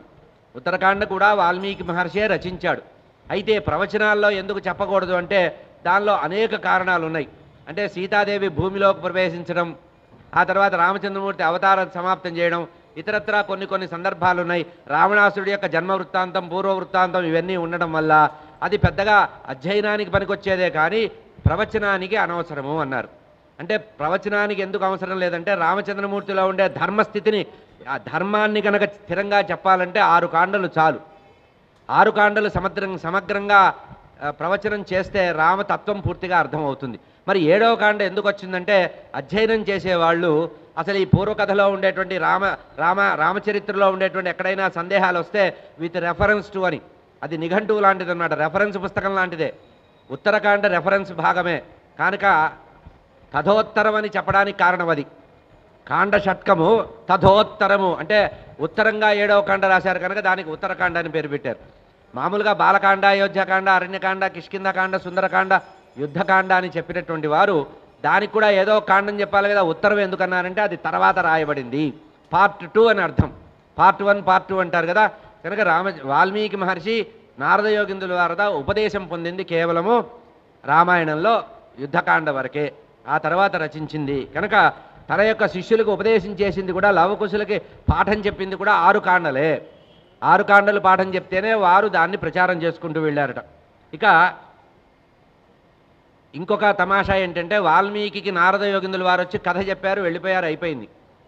వెళ్ళిపోయిన తర్వాత ఏ వాల్మీకి అయితే నారద యోగిందుల వారు కథ చెప్పారో ఆ కథని మననం చేసుకుంటున్నట్ట. మననం చేసుకుంటూ రామచంద్రమూర్తిలో ఉండే ధర్మాన్ని ఒకసారి మళ్ళీ అనుకుంటున్నట్ట. అందుకనే మనకి బాలకాండలో రామాయణం మొత్తం మళ్ళీ సంగ్రహంగా వస్తుంది. అంటే వాల్మీకి మహర్షి రోడ్ మ్యాప్ వేసుకున్నాడు, తాను రచించదలుచుకున్నటువంటి దానికి సినాప్సిస్ తయారు చేసుకున్నాడు బాలకాండలో. అందుకనే గాయత్రి రామాయణం, సంగ్రహ రామాయణం, బాలరామాయణం అని మనకి బాలకాండలో ఉండే రామాయణం సంగ్రహంగా కనబడుతుంది. ఇది వాల్మీకి వేసుకున్నటువంటి స్కెచ్ లాంటిదన్నమాట. ఒక థీసిస్కి ముందు మనం ఇది రాసుకుంటాం కదా, రిపోర్ట్ లాగా తయారు చేసుకుంటాం, అట్లా తయారు చేసుకున్నాడు. అందులో ఆలోచిస్తున్నట్ట, ఏం చేయాలని ఆలోచిస్తూ నిదానంగా మనసులో కూర్చున్నట్ట. శిష్యులకు ఒక మాట చెప్పాట, ఇంతవరకు తపస్సు చేసుకుంటున్నట్టు నేను నా నోటి నుంచి ఏదో శ్లోకంగా వచ్చింది, ఇది శ్లోకము అని నాకు చెప్పింది అనుష్ఠుప్ శ్లోకం అని నారద యోగిందుల వారు చెప్పారు. ఇది ఆలోచిస్తుంటే అక్కడుండే గురుకులంలో ఉండే శిష్యులందరూ కూడా ఈ శ్లోకం చాలా బాగుందని ఈ మానిషాద శ్లోకాన్ని 1-2 సార్లు అనుకుంటున్నారట, మనసులో అనుకుంటూ ఉన్నారట. మొత్తము కూడా రామాయణానికి ప్రాథమికంగా వచ్చినటువంటి శ్లోకము అందరి నోట్లో కూడా ఆ గురుకులంలో అందరి దగ్గర వచ్చేసిందట. ఇట్లా ఉంటూ ఉండగా బ్రహ్మగారు వచ్చారట. బ్రహ్మగారు వచ్చారు వాల్మీకి దగ్గరికి వచ్చి, నాయన ఏమిటి ఆలోచిస్తున్నావంటే, నారద యోగిందుల వారి ద్వారా కొంత రామచంద్రమూర్తి యొక్క చరిత్ర విన్నాను, నేను ఉత్తమమైనటువంటి ఉత్తమ శ్లోకుడు మర్యాదా పురుషోత్తముడైన ఒక మనిషి గురించి రాయాలనుకున్నాను. అటువంటి ఉత్తముడైనటువంటి మర్యాదా పురుషోత్తముడైన మానవుడు రామచంద్రమూర్తి అని తెలుసుకున్నాను. ఆయన గ్రంథం రచించడానికి నాకు కొంత మీ అనుగ్రహం కావాలని బ్రహ్మదేవుడిని కోరితే బ్రహ్మదేవుడు ఒక వరం ఇచ్చాడండి. కనుక లోకంలో ఎవడు పిచ్చి పిచ్చి కథలు చెప్పినా నమ్మవలసిన అవసరం లేదు. బ్రహ్మగారి ఆదేశం, నారద ఉపదేశంతో వాల్మీకి మహర్షి రామాయణాన్ని అనుభవించి రాశాడు, ప్రత్యక్షంగా అనుభవించి రాశాడు. ఈ అనుభవించడానికి వచ్చిన వరం ఏంటంటే బ్రహ్మగారు ఇచ్చిన వరం ఉందండి. మచ్ఛందాదేవతే బ్రహ్మన్ ప్రవృత్తేయం సరస్వతి రామస్య చరితం కృష్ణం కురుత్వం ఋషి సత్తమ ధర్మాత్మనో భగవతో లోకో రామస్య ధీమత చెప్తున్నారు. నా సంకల్పం వల్లనే, అంటే ఎవరి సంకల్పం ఇది? మహావిష్ణు సంకల్పం వల్ల, మహావిష్ణు సంకల్పంతో బ్రహ్మగారి యొక్క ఆదేశంతో నారద ఉపదేశంతో కవితాశక్తి శంకర్ల వారి ద్వారా బ్రహ్మ విష్ణు మహేశ్వరాత్మకంగా త్రిమూర్త్యాత్మకంగా రామాయణ అవతరణ జరిగింది. కనుక ఇక్కడ రామావతారానికి ఏకామూర్తి త్రయోదేవ రుద్ర విష్ణు మహేశ్వరా. హరివంశం అనేటువంటి గ్రంథంలో, హరివంశ మహాపురాణంలో, భారతానికి సెకండ్ పార్ట్ అది, కిల గ్రంథం అంటారు. హరివంశ మహాపురాణంలో ఒక మాట చెప్పారు, ఏకామూర్తి, ఉన్న దేవుడు ఒకరే, ఉన్న చైతన్యం ఒకరే. ఏకామూర్తి త్రయోదేవా, ఒకే ఒక మూర్తిని బ్రహ్మ విష్ణు మహేశ్వరులుగా ఒక్కొక్కరు ఒక్కొక్క రకంగా అంటున్నారు. సృష్టి స్థితి లయకారకంగా, సత్వ రజస్తమోగుణంగా, త్రయీగా, 3గా కనబడుతున్నారు. కనుక మహావిష్ణువు యొక్క సంకల్పం, శంకర్ల వారి యొక్క అనుగ్రహం బ్రహ్మగారి ముఖతః వచ్చిందట. ఇంకా ఏం చెప్పారంటే, ఈ రామచరిత్ర రాయడానికి అనుగ్రహం ఇచ్చారట బ్రహ్మగారు. ఏమని అనుగ్రహం ఇచ్చారంటే, అయ్యా నువ్వు ఏదైతే రాయాలనుకున్నావో రామాయణ గ్రంథాన్ని నువ్వు ప్రత్యక్షంగా చూడగలవు, రామచరిత్రనంతా కూడా నీ దివ్య చక్షువులతో దివ్య దృష్టితో నువ్వు చూడగలవు అన్నారు. ఇక చూడడమే కాదయ్యా, ఆ పాత్రలు నీ ముందు కనబడతాయి అన్నారు. నా యొక్క అనుగ్రహం వల్ల, నేను ఇస్తున్న వరం వల్ల ఈ రామాయణంలో ఉండేటువంటి సమస్తమైన పాత్రలు కూడా ప్రత్యక్షంగా ఎదురుగా కనబడతాయి. అంతేకాదు వాళ్ళు ఏం మాట్లాడుతున్నారో నీకు తెలుస్తుంది. మాట్లాడిందే కాదు, మనసులో అనుకున్నది కూడా తెలుస్తుంది. వాళ్ళు మనసులో ఏమనుకున్నా కూడా నీకు తెలుస్తుంది. ఇదంతా నా అనుగ్రహము. హసితం భాషితం చైవ, వాళ్ళు నవ్వుతున్నా కూడా ఎందుకు నవ్వుతున్నారో అర్థమవుతుంది. వాళ్ళు బయటికి మాట్లాడుతుంటే ఏం మాట్లాడుతున్నారో అర్థమవుతుంది. వాళ్ళు లోపల ఆలోచన చేస్తుంటే ఎట్లా, ఇదంతా కూడా నా అనుగ్రహం వల్ల, నా అనుగ్రహమే. మచ్చందాదేవ, నా అనుగ్రహం వల్లనే. ప్రవృత్తేయం సరస్వతి, వాణి అయినటువంటి సరస్వతీదేవి నీ జిహ్వ మీద, నీ నాలుక మీద నాట్యం చేస్తుంది నాయన వాల్మీకి, నువ్వు రామాయణాన్ని రచించమని చెప్తే ఈ విధంగా రామచంద్రమూర్తి యొక్క దివ్య చరిత్రని రచించాడు వాల్మీకి మహర్షి. ఇందులో ప్రధానంగా చెప్పబడింది ఏంటంటే ధర్మము పరిపూర్తంగా మూర్తీభవించినటువంటి రూపమే రామచంద్రమూర్తికి సంబంధించిన విషయం కనుక ఆ రామచంద్రమూర్తి యొక్క చరిత్ర చెప్పబడింది. ఇందాక చెప్పినట్టుగా ప్రతి కల్పంలో రామావతారం జరుగుతుంది కనుక ఇప్పుడు మనం వింటున్నటువంటి రామావతారం అనేక రామావతారాల్లో ఒకటి. అందుకనే మీకు పద్మపురాణంలో రామాయణం ఉంది, భాగవతంలో రామాయణం ఉంది, భారతంలో రామాయణం ఉంది, ఇతర పురాణాల్లో రామాయణం ఉంది. ప్రతి పురాణంలో, మార్కండేయ పురాణంలో కూడా ఉంది. ప్రతి పురాణంలో కూడా ఇంతో అంతో రామకథ ఉంటుంది. అయితే కల్పకల్ప భేదంతో ఉంటుంది. ఒక్కొక్క కల్పంలో జరిగినటువంటి రామకథని చెప్తారు కనుక అనేక కల్పభేదాలతో రామచంద్రమూర్తి యొక్క కథ ఉంది కనుక అష్టాదశ ఉపపురాణాల్లో వాల్మీకి రచించిన రామకథ ఏదైతే ఉందో అదే కల్పకల్ప భేదంతో ఉంది కనుక ప్రతి కల్పంలో ఉండే రామాయణం అంతా కూడా మనకి వందనీయమే. వ్యాస భగవానుడు రచించిన ఆధ్యాత్మ రామాయణంలో కూడా రామతత్వమే ఉంది. అయితే అక్కడ ఉండే రామతత్వం ఏంటంటే రామచంద్రమూర్తిని పరబ్రహ్మగానే చెబుతారు. ఇక్కడ వాల్మీకి రామాయణంలో రామచంద్రమూర్తిని కేవలం మానవుడిగా చెబితే అక్కడ పరబ్రహ్మగా నిరూపణించింది. అంటే మొట్టమొదటి నుంచి ఆయన పరబ్రహ్మగానే చెప్తారు. ఇందులో కొన్ని దృష్టాంతాలు ఉన్నాయి. ఏంటంటే రామచంద్రమూర్తి అవతరించడానికి ముందు సమస్తమైన దేవతలు వస్తారు. దేవతలు వచ్చి అయ్యా మీరు భూమి మీద అవతరించండి అంటారు. అంటే వాల్మీకి రామాయణంలో కూడా అదే కథ ఉంది. నేను అవతరించడానికి ముందు మీరు కూడా భూమి మీద అవతరించండి, వానరులుగా అవతరించండి, కొండముచ్చులుగా అవతరించండి, కొండెంగలుగా అవతరించండి అని చెప్తాడు. అనేక మంది భూమి మీద అవతరించారు. సూర్యుడు, ఇంద్రుడు వాలిసుగ్రీవులుగా పుట్టారు. బ్రహ్మగారే జాంబవంతుడిగా పుట్టారు. రామావతారానికి ముందే వాళ్ళు భూమి మీద వచ్చేసినట్టుగా ఉంది. ఇక్కడ విష్ణుమూర్తి నారాయణమూర్తి వైకుంఠం నుంచి వచ్చి ఏమంటారంటే సందర్భం ఏంటంటే అశ్వమేధ యాగం జరిగిపోయింది. పుత్రకామేష్టి చేస్తున్నాడు ఋష్యశృంగ మహర్షి యొక్క ఆధ్వర్యంలో. వశిష్ఠ మహర్షి పక్కన కూర్చున్నాడు, ఋష్యశృంగ మహర్షి కూర్చొని ఉంటే ఆ దశరథ మహారాజు పుత్రకామేష్టి యాగం చేస్తున్నాడు. పుత్రకామేష్టి చేస్తుంటే అప్పుడే వైకుంఠం నుంచి నారాయణమూర్తి వచ్చారు. ఈ దశరథ మహారాజు చేస్తున్నటువంటి ఆ యాగంలో గొప్పతనం ఏంటంటే ఏ భగవంతుడిని పిలిచి స్వాహాకారం వేస్తుంటే ఆ భగవంతుడు స్వయంగా వచ్చి తీసుకుంటున్నారట. స్వయంగా వచ్చి వాళ్ళే. మామూలుగా ఏం జరుగుతుందంటే యజ్ఞంలో ఎప్పుడైనా స్వాహాకారం వేస్తే యజ్ఞేశ్వరుడు కొరియర్ సర్వీస్ చేస్తాట. అందులో ఇంద్రాయ స్వాహ అంటే యజ్ఞేశ్వరుడు, యజ్ఞ భగవానుడు తీసుకెళ్ళి అది మూటగట్టి ఇంద్రుడికి ఇస్తాట. అయ్యా యజమాని మీకు స్వాహాకారం వేశారు, ఈయన ఒక రకంగా దేవతలకి మానవులకి మధ్యలో ఒక రకమైనటువంటి అనుసంధానకర్త, మీడియేటర్.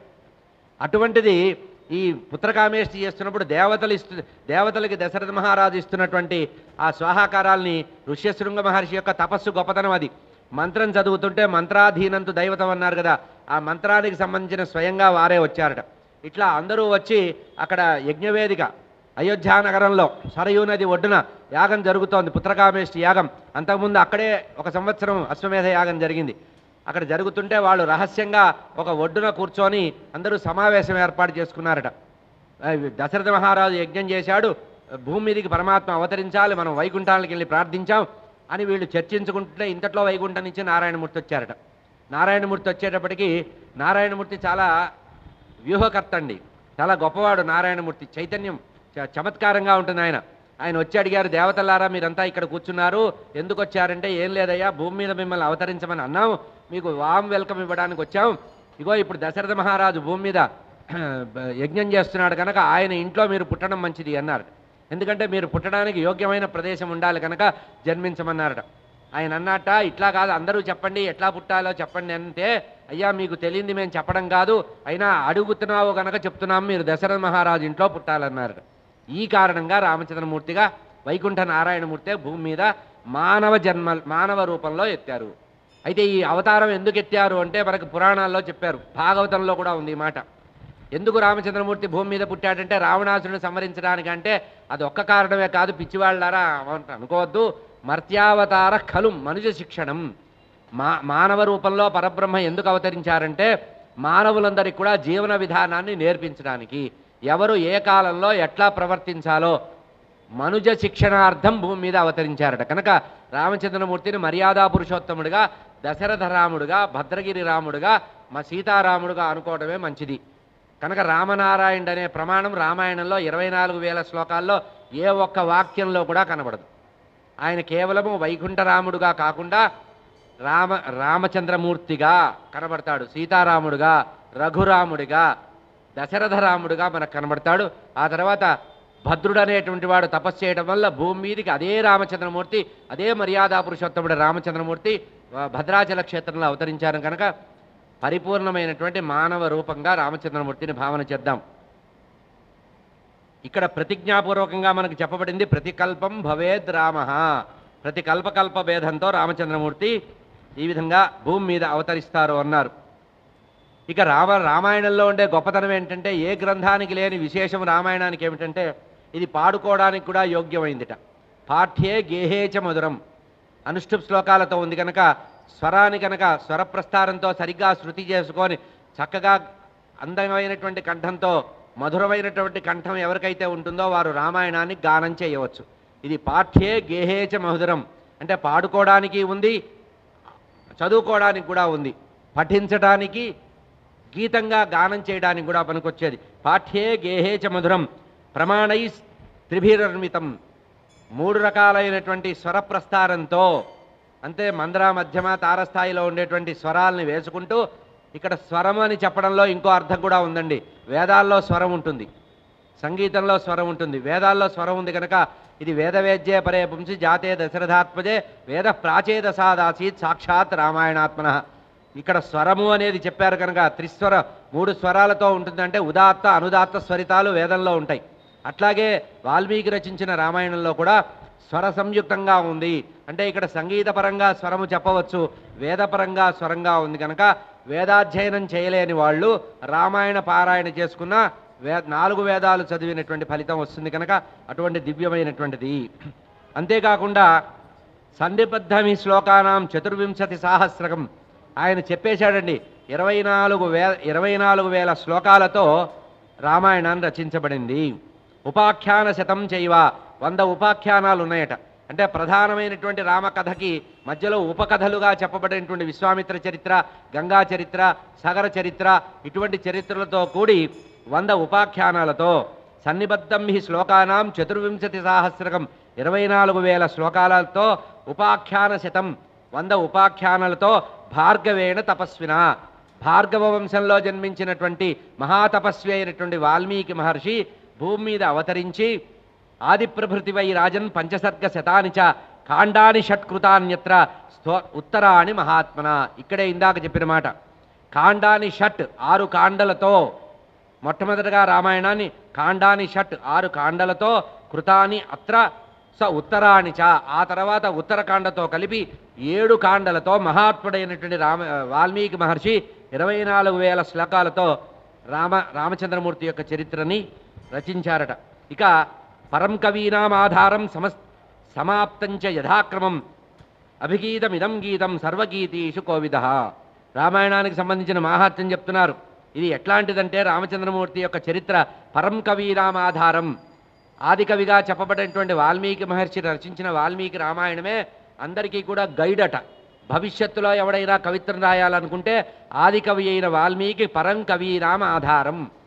భవిష్యత్తులో ఎవరు కవిత్వం రచించాలనుకున్నా కూడా వాల్మీకి రచించిన రామాయణ కవిత్వమే ఆధారము. కనుక ఎవరు కవిత్వం రాసినా మొట్టమొదట వాల్మీకి మహర్షిని స్తోత్రం చేయాలి. అందుకనే వ్యాస భగవానుడు కూడా నాకు గురువు ఎవరంటే వాల్మీకి అన్నారు. పరం కవీనాం ఆధారం సమాప్తంచ యథాక్రమం అభిగీతమిదంగీతం సర్వగీతి. ఇది పాడుకోవడానికి, అధ్యయనం చేయడానికి, ప్రవచనానికి కూడా ఉపయోగపడుతుంది అన్నారు. ఇక ఈ రామాయణ శ్రవణం వల్ల వచ్చే ఫలితం ఏమిటి? ఆయుష్యం పుష్టిజనకం. రామాయణాన్ని కనుక అనేక సార్లు కనుక వింటే మన ఆయుష్యం వృద్ధి అవుతుందట, అంటే రీఛార్జ్ అవుతుంది. ఎన్నిసార్లు రామాయణం వింటే అంత ఆరోగ్యం వస్తుంది. కనుక అనారోగ్యంతో బాధపడేవాళ్ళు రామాయణం వినవచ్చు. ధర్మం మీద మనసు తప్పుతున్న వాళ్ళు రామాయణం వింటే ధర్మం మీద మనసు స్థిరంగా ఉంటుంది. ఆదివ్యాధులతో బాధపడే వాళ్ళకి రామాయణం ఉత్తమంగా ఔషధంగా ఉపయోగపడుతుంది. ఏదైనా కోరికతో కానీ గ్రహదోషాలతో కానీ బాధపడుతుంటే శ్రీమద్ రామాయణం వాళ్ళకు ఔషధంగా ఉపయోగపడుతుంది. ఆయుష్యం పుష్టిజనకం. కేవలం ఆయుష్యం ఇస్తే ఆరోగ్యం లేని ఆయుష్యం వేస్ట్. మంచం మీద ఎన్నాళ్ళుంటే ఏం లాభం? కనుక ఆయుష్యంతో పాటు పుష్టిజనకం, పుష్టిని కూడా ఇస్తుందట శరీరాన్ని. సర్వశ్రుతి మనోహరం. 4 వేదాల యొక్క సారంగా చెప్పబడింది. వేదవేద్యే పరే పుంసి అంటే అదే అర్థం. కనుక సర్వశ్రుతి మనోహరంగా సర్వత్రా ఎప్పుడూ కూడా లోకంలో శాశ్వతంగా ఉంటుంది. ఇది చాలా ఆనందంగా అందరూ పాడుకునేటువంటి విషయంగా చెప్తున్నారు. ఇక్ష్వాకుణాం. అంతేకాకుండా ఈ రామాయణంలో ఉండే గొప్పతనం ఏంటంటే ఋష్యశృంగ మహర్షికి సంబంధించినటువంటి అనుగ్రహంతోనే దశరథ మహారాజుకు సంతానం కలిగారు. ఇంకొక ఇందులో రహస్యాన్ని గమనించండి. ఎవరైనా పుత్ర సంతానం కావాలన్నా, వంశ విస్తారం కావాలన్నా ఋష్యశృంగ మహర్షి దీర్ఘకాలం తపస్సు చేసిన శృంగగిరి క్షేత్రం దక్షిణాంనాయ శారదా శృంగేరి పీఠానికి వెళ్ళి జగద్గురువు చరణ సాన్నిధ్యంలో ఉండి జగద్గురువుల యొక్క అనుగ్రహం పొంది, అయ్యా నాకు వంశ విస్తారం కావాలి అని ఋష్యశృంగ మహర్షి యొక్క తపస్సుతో పావనమైనటువంటి ఆ ఋష్యశృంగ పవిత్ర భూమి అయినటువంటి శృంగేరి క్షేత్రంలో కనుక మనం వెళ్ళి గురుచరణాలని కనుక ఆశ్రయిస్తే మన వంశ విస్తారం కూడా జరుగుతుంది. ఎందుకంటే ఋష్యశృంగ మహర్షి తపోభూమి అది. ఆ అంశ, ఆ చైతన్యం కూడా జగద్గురువుల్లో ఉంటుంది. కనుక ఆ క్షేత్రం చాలా గొప్పది. కనుక రామాయణ గ్రంథానికి శృంగగిరి క్షేత్రానికి కూడా ఒక అవినాభావ సంబంధం ఉంది. కనుక ఇది కాదు అది కాదు, దక్షిణాంనాయ శారదాపీఠం ఇది కాదు అది కాదు అని ఏడ్చి మొత్తుకునే వాళ్ళు ఉన్నారు, కొత్త బోర్డులు పెడుతున్నారు. వాళ్ళకు ఒకటే సమాధానం, ఋష్యశృంగ మహర్షే తార్కాణం. ఋష్యశృంగ మహర్షి ఎప్పటివాడు? త్రేతాయుగం వాడు. త్రేతాయుగంలో రామచంద్రమూర్తి అవతరించడానికి అంతకు ముందు నుంచి ఉన్నవాడు. అటువంటి త్రేతాయుగంలో నుంచి ఉన్నటువంటి ఋష్యశృంగ మహర్షి చేత తపస్సు చేసిన తపోభూమి ఏదైతే ఉందో ఆ తపోభూమిని ఆదిశంకర భగవత్పాదుల వారు నిర్ణయించి అక్కడ ఆమ్నాయ పీఠంగా పెట్టారు. కనుక 4 ఆమ్నాయ పీఠాల్లో మొట్టమొదటగా పెట్టింది యజురేవ శిరః.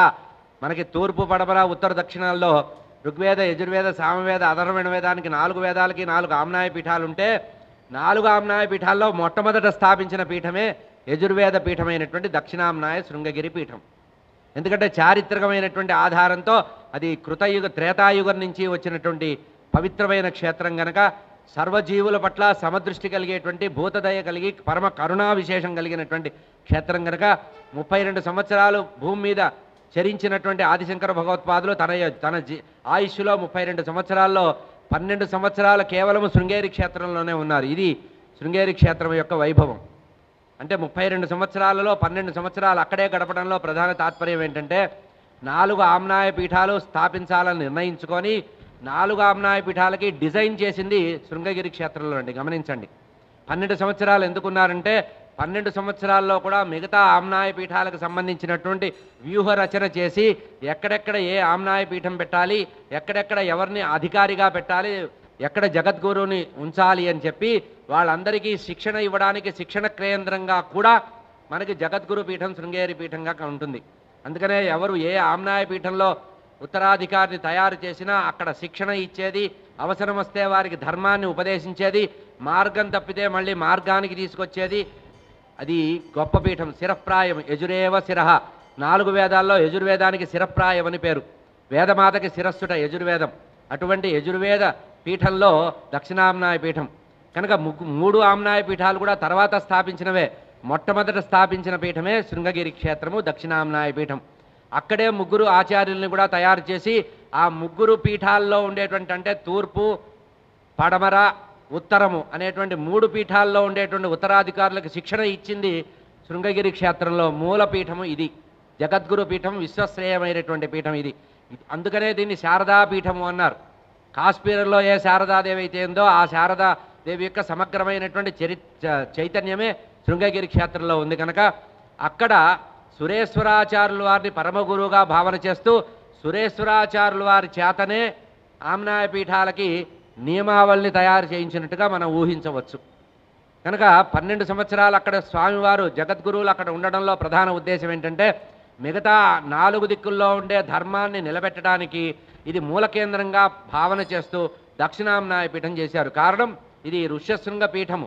ఋష్యశృంగ మహర్షి దీర్ఘకాలం తపస్సు చేసి ధర్మం నిలబెట్టారు కనుక రామచంద్రమూర్తి జన్మకి కారణమైనటువంటి కేంద్రం కూడా ఋష్యశృంగ మహర్షి యొక్క తీర్థస్థలం. ఋష్యశృంగ ఇతి ఖ్యాతః తస్య పుత్రో భవిష్యతి స వనే నిత్యం సమృద్ధో మునివరచరాః. ఇక్కడ ఋష్యశృంగ మహర్షి యొక్క గొప్పతనాన్ని చెబుతూ రామాయణ ప్రారంభాన్నే చెప్తున్నారు. ఇక్ష్వాకూణాం ఇదం తేషాం రాజ్యాం వంశే మహాత్మనాం మహద్ ఉత్పన్నమాఖ్యానం రామాయణమితి శృతం తదిదం వర్తయిష్యామః సర్వం నిఖిలమాదితః ధర్మార్థకామసహితం శ్రోతవ్యం అనసూయత. రామాయణ గ్రంథాన్ని చేతిలో పట్టుకున్న వాడికి అసూయ ఉండకూడదండి. కానీ మన వాళ్ళు రామాయణం వాల్మీకి చెప్పాడని చెబుతూనే రకరకాల వాళ్ళు రకరకాల సిద్ధాంతాల వాళ్ళు వాల్మీకి రామాయణంలో లేదు లేదు అని అబద్ధాలు చెప్తున్నారు. కనుక రామాయణంలో ప్రాథమికంగా ఉండవలసింది ఏంటి? వాల్మీకి రామాయణంలోనే చెప్పారు ధర్మార్థ కామ సహితం. రామాయణంలో ఏముంది? ధర్మ అర్థ కామాలు అనేటువంటి విషయాల్ని చెబుతూ శ్రోతవ్య అనసూయ అనసూయత అసూయాద్వేషాలని దూరం చేసుకొని రామాయణం వింటేనే రామాయణం అర్థమవుతుంది. లేకపోతే పిచ్చి పిచ్చి అర్థాలు చెప్తారు. రామేశ్వరం లేదు, అయోధ్యలో రాముడు పుట్టలేదు, అయోధ్యలో 11,000 సంవత్సరాలు రామచంద్రమూర్తి అయోధ్యని పరిపాలించినట్టుగా దశవర్ష సహస్రాన్ని దశవర్ష శతానిచ. నేను రామచంద్రమూర్తి చెప్పుకున్నాను ఈ మాట. 11,000 సంవత్సరాలు నేను అయోధ్యానగరాన్ని రాజధానిగా చేసుకొని ఈ భూమండలాన్ని మొత్తాన్ని పరిపాలిస్తాను అని చెప్పాడు. కనుక రామచంద్రమూర్తికి అయోధ్యానగరానికి ఇట్లా మాటలు చెప్పేవాళ్ళకి వ్యతిరేక భావం ఎందుకు ఉందంటే ఆ రామచంద్రమూర్తి అయోధ్యలో రామాలయం స్థాపన చేసినప్పుడు అక్కడ శివాలయం కూడా పెట్టారు. అది వీళ్ళ భయం. శివుడికి సంబంధించినటువంటి ఆలయం కూడా స్థాపన చేశారు కనుక వీళ్ళు అట్లా చూడకుండా కళ్ళు మూసుకొని వెళ్ళే అలవాట్లు ఉన్నవాళ్ళు కనుక రామచంద్రమూర్తిని వేరు భావనతో చేస్తున్నారు. ఇక్కడ స్పష్టంగా చెప్తున్నారు అసూయ ద్వేషాలు లేకుండా రామాయణం వినాలి. ఇట్లా అసూయ ద్వేషాలు లేకుండా ఎవరైతే రామాయణాన్ని అధ్యయనం చేసినా శ్రవణం చేసినా వారికి ధర్మార్థ కామాలు 3 సిద్ధిస్తాయట. 3 ధర్మము అర్థము కామము అనేటువంటి 3 కూడా సిద్ధిస్తాయి. కనుక అసూయ లేకుండా వినాలి. ఇక అయోధ్యానగరాన్ని వర్ణిస్తూ అయోధ్యానగర వర్ణనతోనే రామాయణం ప్రారంభమైంది. అయోధ్యానగర వర్ణన ఎందుకు చేశారంటే మానస సరోవరం నుంచి వచ్చినటువంటి ఒక పాయనే సరయూ నదిగిట. ఈ సరయూ నది ఎక్కడ పుట్టిందంటే దీని మూల స్థానము మానస సరోవరంట. మానస సరోవరం నుంచే ఆ మెల్లిగా ప్రవహించుకుంటూ ఇక్కడికి వచ్చి ఆగిందట. ఎందుకు? సూర్యవంశ రాజులు వారి యొక్క తపస్సుకి కారణంగా ఆ తపస్సుని అనుగ్రహించడానికి బ్రహ్మదేవుడు మనస్సంకల్పం చేత మానస సరోవరం సృష్టిస్తే ఆ మానస సరోవరమే ఆ సరయూ నదిగా అక్కడ వచ్చి అయోధ్యానగరంలో ఉందిట. ఈ అయోధ్యానగరం ఈరోజు చూసినట్టుగా 4 గల్లీలు 5 గల్లీలు కాదట. వాల్మీకి రామాయణంలో అయోధ్యానగరం ఎంత పొడవు ఎంత వెడల్పు ఉందో చెప్తున్నారు. 96 మైళ్ళ పొడవుట అయోధ్యానగరం. 96 మైళ్ళు 24 మైళ్ళ వెడల్పుట. 96 మైళ్ళ పొడవు 24 మైళ్ళ వెడల్పుగా అయోధ్యానగరం ఉందట. అటువంటి అయోధ్యానగరాన్ని రామచంద్రమూర్తి పరిపాలించాట. విజయపథంలో 10 దిక్కుల్ని కూడా అమోఘంగా ఉండేటువంటిదిట.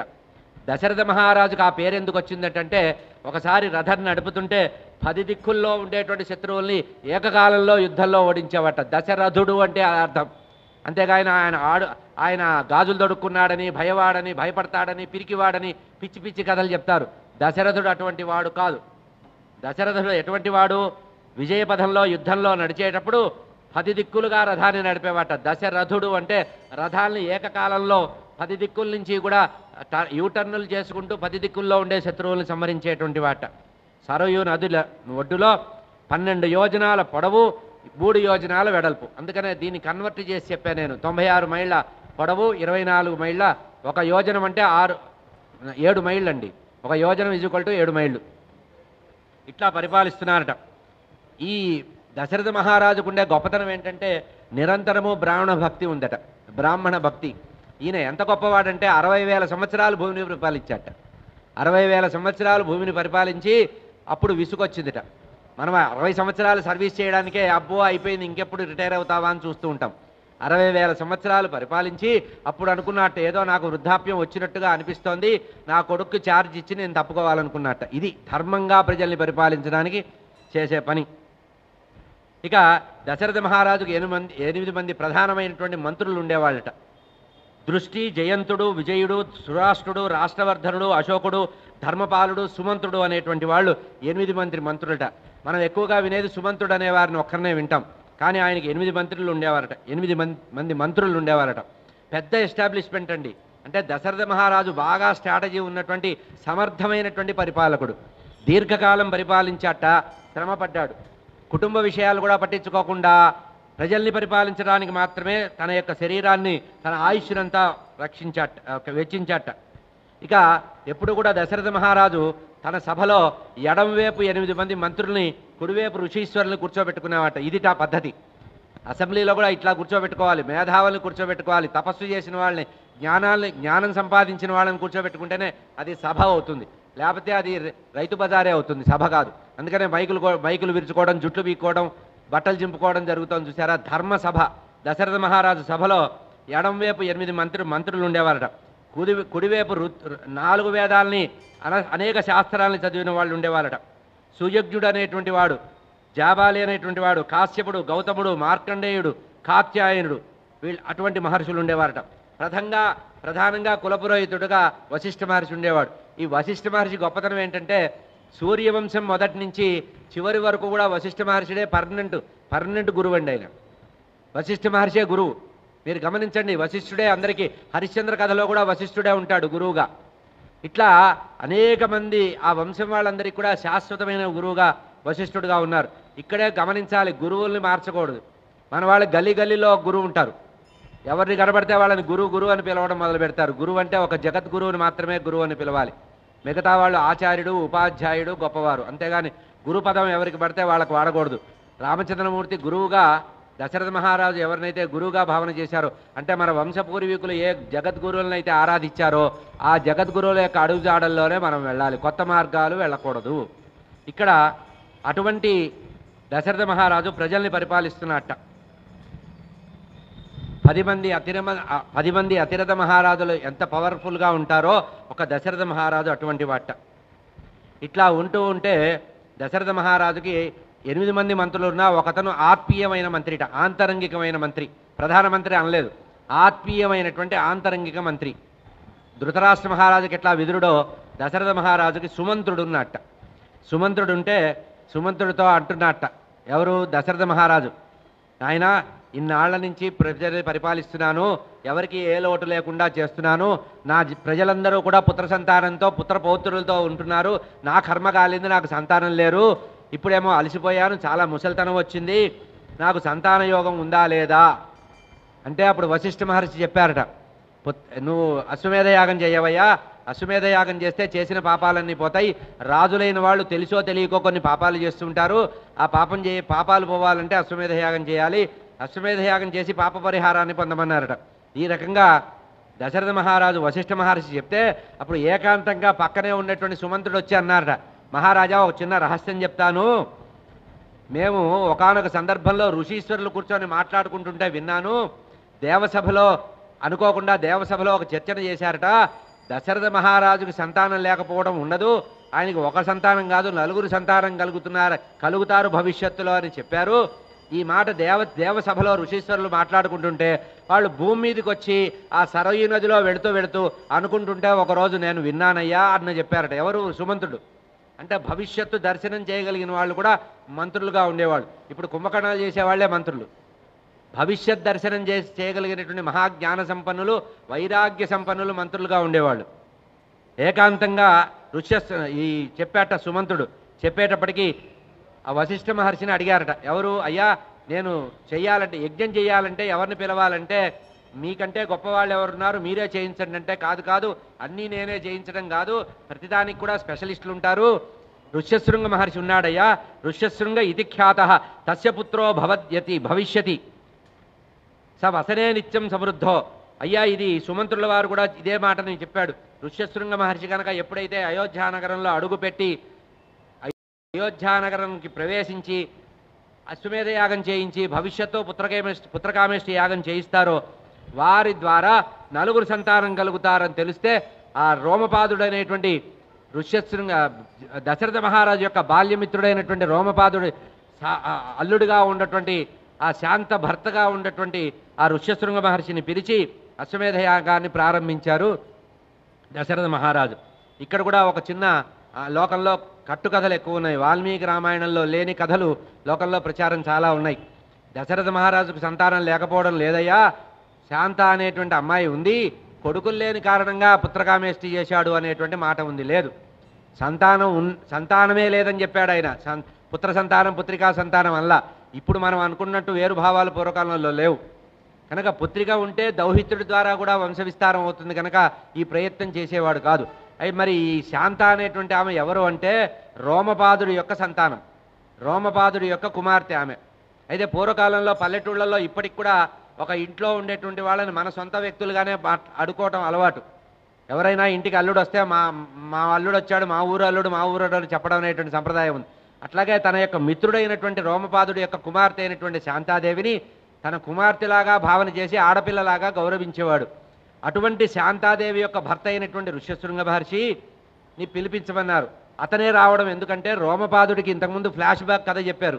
రోమపాదుడు ప్రజల్ని పరిపాలించే సమయంలో 12 సంవత్సరాలు కరువు కాటకాలు వచ్చినాయట. భూమి మీద చుక్క నీళ్లు కూడా లేవుట, వర్షం పడలేదట, క్షామం వచ్చింది. 12 సంవత్సరాలు వర్షం లేకపోతే అప్పుడు ఋషులు చెప్పారట, అయ్యా విభాండక మహర్షి యొక్క కుమారుడున్నాడు ఋష్యశృంగ మహర్షి, అసలు స్త్రీలంటే ఏమిటో తెలియనివాడు, పురుషులతో మాత్రమే ప్రపంచం ఉందనుకున్నవాడు, ఋషీశ్వరుడు తన కుమారుణ్ణి లోకం తెలియకుండా చాలా ధర్మంగా పెంచుతున్నటువంటి ఋష్యశృంగ మహర్షి కుమారుడు ఉన్నాడు, విభాండకుడు కొడుకు, అతన్ని కనుక మీ రాజ్యంలో పిలిచి అడుగు పెట్టిస్తే వర్షం పడుతుంది అన్నారట.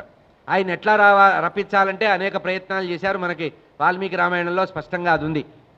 మనం ప్రవచనం చేసుకునేది 5 రోజులే కనుక 5 రోజుల్లోనే రామతత్వానికి సంబంధించిన కొన్ని సందర్భాలు చెబుతూ లోకంలో అనవసరంగా ప్రచారంగా ఉండే విషయాల్ని వీలైనంత వరకు తప్పు అని చెప్పడానికే ఈ ప్రవచనాన్ని. ఎందుకంటే ప్రతి సంవత్సరం మనం రామాయణం చెప్పుకుంటున్నాం కనుక ఒక్కొక్క సంవత్సరం రామాయణంలో ఒక్కొక్క యాంగిల్ని మనం ప్రదర్శిస్తున్నాం.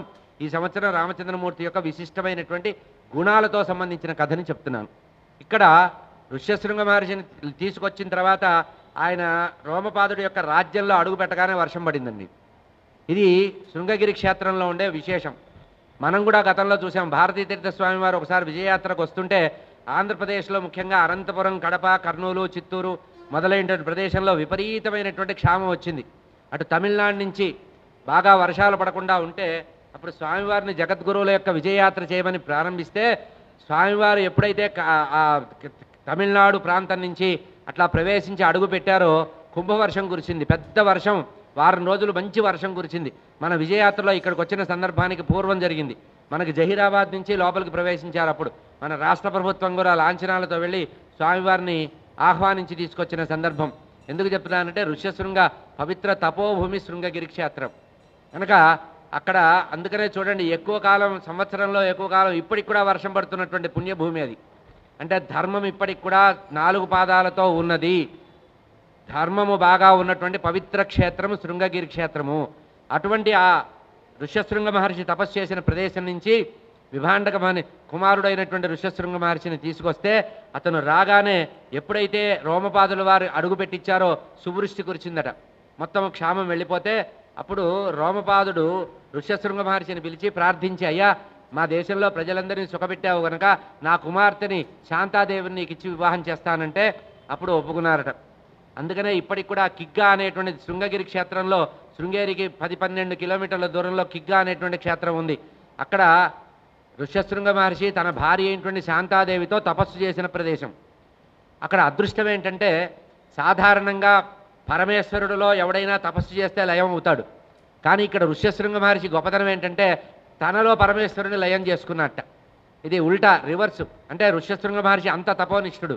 అంటే తపస్సుతో భగవంతుణ్ణి ప్రసన్నం చేసుకోవడం కాదు, భగవంతుణ్ణి వశం చేసుకోవడం అనేది ఆ క్షేత్రంలో.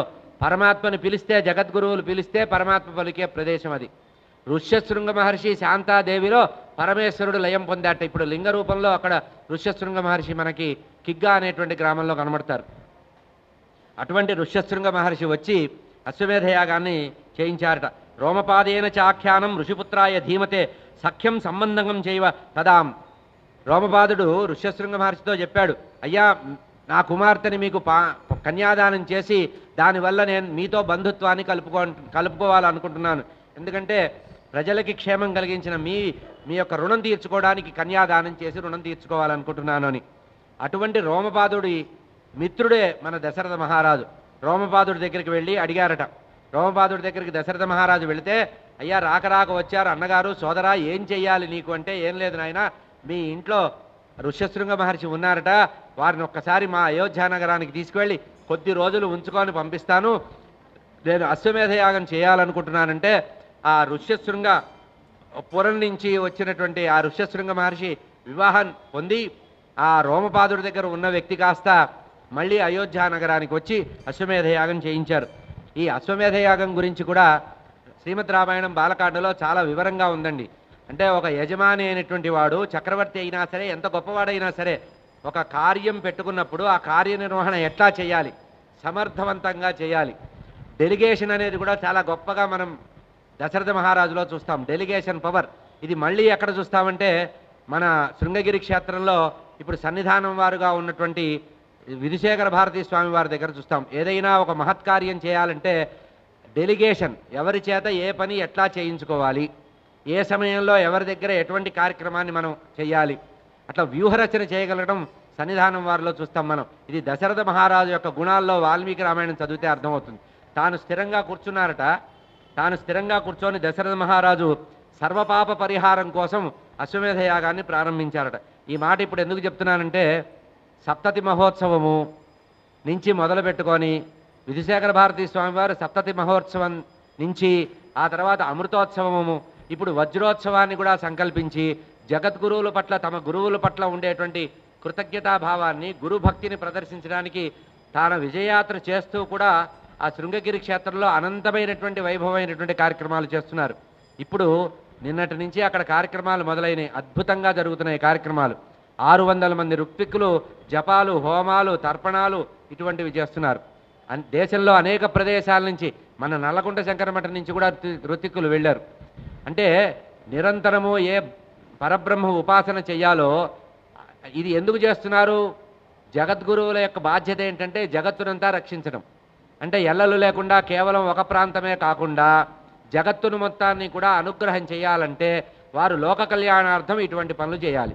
అటువంటి లోక కళ్యాణార్థం చేస్తున్నటువంటి పనులలో ఇప్పుడు అద్భుతంగా జరుగుతున్నటువంటి కార్యక్రమాన్ని మనం శృంగగిరి క్షేత్రంలో చేస్తున్నాం. అయితే శృంగగిరి క్షేత్రానికి నేరుగా వెళ్ళలేకపోయినా జగద్గురువుల యొక్క సంచారంలో, విజయయాత్రలో, చాతుర్మాస్యంలో ఈ పవిత్రమైనటువంటి ప్రదేశాన్ని తరింపజేసిన ప్రదేశంలో ఇక్కడ ఉన్నా మనం జగద్గురువు సేవలోనే ఉన్నట్టు.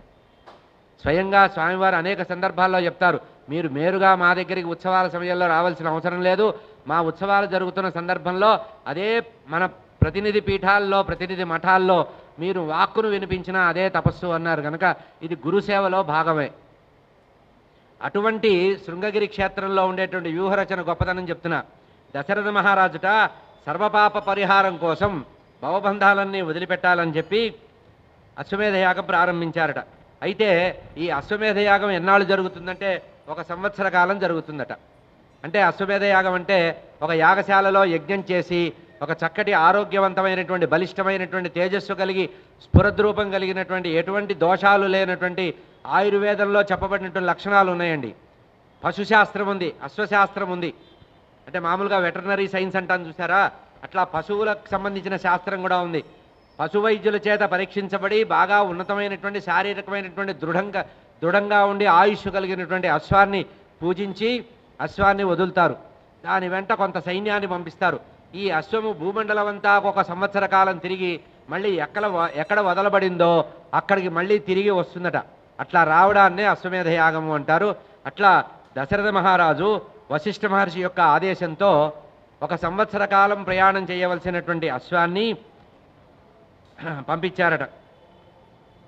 అశ్వమేధ యాగానికి అశ్వాన్ని వదిలారు. 21 అరత్నులు కలిగి ఉన్నదట ఓ యూపస్తంభం. అశ్వమేధ యాగం చేసేటప్పుడు 21 స్తంభాలు ఉంటాయట. 21 స్తంభాలు పూజ చేసి వదిలారట. కులస్య వర్ధనంతత్తు కర్తుమర్హసి. అశ్వమేధ యాగం అయిపోయింది, ఒక సంవత్సరం తర్వాత అశ్వము గుర్రం తిరిగి వచ్చింది. ఆ గుర్రాన్ని పూజ చేశారు. అశ్వమేధ యాగం పూర్తి అయిపోయింది.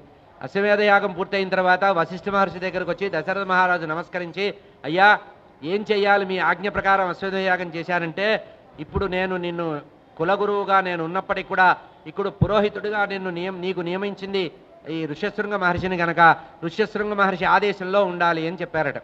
అప్పుడు ఋష్యశృంగ మహర్షిని అడిగారట, అయ్యా ఏం చెయ్యాలి, మా వంశాభివృద్ధి కలగాలంటే అప్పుడు ఆయన చెప్తున్నారు, ఋష్యశృంగ మహర్షితో దశరథ మహారాజు ప్రార్థిస్తున్నారు. కులస్య వర్ధనం తత్తు కర్తుమర్హసి సువ్రత తదేది చ రాజానం ఉవాచ ద్విజసత్తమః భవిష్యంతి సుతారాజం చత్వారహతే కులాద్దధ. అయ్యా నాకు 4 సంతానం కలుగుతారని దేవలోకం నుంచి వచ్చినటువంటి ఋషీశ్వరులు చెప్పుకోగా విన్నాను. నాకు పుత్ర సంతానం కలగడానికి ఏం చేయాలో చెప్పండి అంటే, అప్పుడు దశరథ మహారాజుతో ఋష్యశృంగ మహర్షి అంటున్నారు, ఏతస్మాన్ అంతరే విష్ణు రూపమాయ అహద్యుతి. అయ్యా పుత్రకామేష్టి అనేటువంటి ఇష్టి చెయ్యి. యజ్ఞం వేరు, యాగం వేరు, ఇష్టి వేరండి. ఇష్టి అంటే కామ్యకర్మ అని అర్థం. కోరికతో చేసేదాన్ని ఇష్టి అంటారు. కామ్యకర్మ ఇష్టి అంటే ఒక కోరికను మనసులో పెట్టుకొని ఆ కోరికతో చేసేది. యాగము అంటే లోకరక్షణార్థం, లోకానికి క్షేమం కలగడానికి. జగద్గురువులు చేసేవన్నీ యాగాలే. ఆయుధ చండీ యాగము, రుద్రయాగము అంటారు చూసారా, యాగాలన్నీ కూడా లోకక్షేమం కోసం చేసేది. ఇష్టి అంటే కోరిక కోసం చేసేది. ఇక్కడ పుత్రకామ ఇష్టి, పుత్రుడు కలగాలనేటువంటి కోరికతో చేసేటువంటి యాగం కనుక దీన్ని పుత్రకామేష్టి యాగము అన్నారు. అటువంటి పుత్రకామేష్టి యాగాన్ని ప్రారంభించవయ్యా. ఇది కనుక చేసినట్లయితే నీకు విష్ణుమూర్తి అనుగ్రహంతో నీకు సంతానం కలుగుతుందన్నారు. ఈ విధంగా ఏతస్మిన్ అంతరే, ఇందాక మనవి చేసినట్టుగా దుష్టరాక్షస సంహారం చేయడానికి దుష్టులైన వాళ్ళు భూమి మీద రాక్షసులుగా జన్మించారు కనుక రాక్షస సంహారం కోసం వైకుంఠంలో ఉండే నారాయణమూర్తి భూమి మీద అవతరిస్తానని బ్రహ్మగారికి, దేవేంద్రుడికి, ఇతరులైనటువంటి అందరికీ వాగ్దానం చేసిన కారణంగా అదే సమయానికి పుత్రకామేష్టి యాగం జరుగుతుంటే ఏతస్మిన్ అంతరే విష్ణు, ఆ సమయంలో విష్ణుమూర్తి శంఖచక్ర గదా పద్మాలు, వనమాల, పీతాంబరం ధరించి వజ్రకిరీటం పెట్టుకొని 4 భుజాలతో పరమాత్మ ఆ పుత్రకామేష్టి జరుగుతున్న యాగశాల సరయూ నది ఒడ్డున, అయోధ్యానగరంలో సరయూ నది ఒడ్డున ఋషీశ్వరులందరికీ కనబడ్డారట. ఎట్లా ఉన్నారు? శంఖచక్ర గదాపాణి పీతవాస జగత్పతి వైనతేయం సమారుహ్య. ఎట్లా వచ్చారంటే వైకుంఠం నుంచి గరుక్మంతుడి మీద వచ్చారట. వైకుంఠం నుంచి నేరుగా గరుక్మంతుడి మించి వైనతేయం సమారుహ్య భాస్కరస్య ఉదయమ్య. తూర్పు దిక్కులో సూర్యోదయం అయితే ఎట్లా సూర్యుడు ప్రకాశిస్తాడో ఆ సూర్యవంశానికి చెందినటువంటి ఆ రామచంద్రమూర్తి ఆ తేజస్సుతో, సూర్యవంశ తేజస్సుతో వైకుంఠం నుంచి గరుక్మంతుడి మించి భూమి మీదకి వచ్చారట. తప్తహాటక కేయూర వంద్యమాన సురోత్తమ. శంఖచక్ర గదా పద్మాలు, పీతాంబరం, వనమాల ధరించి నారాయణమూర్తి గరుక్మంతుడిని అధిష్ఠించి భూమి మీదకి వచ్చి అక్కడ ఉన్నారట. దేవతలందరూ కూడా అక్కడే కూర్చొని ఉన్నారు. సరయూ నది ఒడ్డున అయోధ్యానగరంలో ఆ యాగశాలకు దూరంలో అదృశ్య రూపంలో ఉన్నారట దేవతలు. ఎందుకు? ఇందులో జరిగినప్పుడు స్వాహాకారాలు తీసుకోవడానికి వచ్చారు కదా, అక్కడే కూర్చున్నారట. అప్పుడు ఆ విష్ణుమూర్తినే ప్రార్థించారట. ఎవరు? దేవతలు. విష్ణో పుత్రత్వమాగచ్చ కృత్వాత్మానం చతుర్విధం తత్రత్వం మానుషో భూత్వా ప్రవృద్ధం లోకకంటకం అవధ్యం దైవతై విష్ణో సమరే జహి రావణ. ఎందుకు పరమాత్మ భూమి మీదకి అవతరిస్తున్నారంటే విష్ణో పుత్రత్వమాగచ్చ, విష్ణుమూర్తే నారాయణమూర్తి దశరథ మహారాజు కుమారులుగా జన్మించడానికి వచ్చారట. ఎందుకంటే లోకకంటకులైనటువంటి రాక్షసుల్ని సంహరించడానికి. మానుషో భూత్వా, గుర్తుపెట్టుకోండి, ఇక్కడ వాల్మీకి స్పష్టంగా రాశాడు. వైకుంఠంలో ఉండే నారాయణమూర్తి మానుషో భూత్వా అంటే మానవ రూపంలో భూమి మీదకి వచ్చారు. శంఖచక్ర గదాపద్మాలు ఎందుకున్నాయంటే నేను నారాయణమూర్తినని చెప్పడానికి అక్కడికి వచ్చారు. కానీ ఆయన మానవ రూపంలో వస్తానని సంకల్పించారు. తత్రత్వం మానుషో భూత్వా ప్రవృద్ధం లోకకంటకం.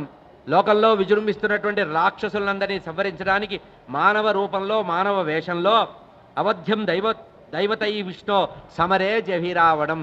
దుర్మార్గుడైన రావణాసురుడిని సంహరించడానికి మానవ రూపంలో మనుజ శిక్షణతో మానవావతారంలో వచ్చారు. ఇది పుత్రకామేష్టి యొక్క ఫలం అని చెప్పారట. సరే, ఇందాక చెప్పినట్టుగా దేవతలందరినీ, ఋషులందరినీ అడిగారు, అయ్యా నేను ఎట్లా రావాలి అంటే, మీరు మమ్మల్ని అడుగుతున్నందుకు చాలా ఆనందంగా ఉంది, మీరు దశరథ మహారాజు కుమారుడుగా ఉదయించండి అంటే అప్పుడు నేను ఉదయిస్తాను, నా చైతన్యం 4గా ఉంటుంది అని చెప్పారు కనుక ఆ 4 రూపంలో వచ్చారు అని చెప్పారు. ఇట్లా అనేసి విష్ణుమూర్తి అంతర్ధానం అయ్యారట, వైకుంఠానికి వెళ్ళిపోయారు. ఆ తర్వాత ఋషులు కూడా, దేవతలు ఋషులు కూడా అంతర్ధానం అయ్యారు.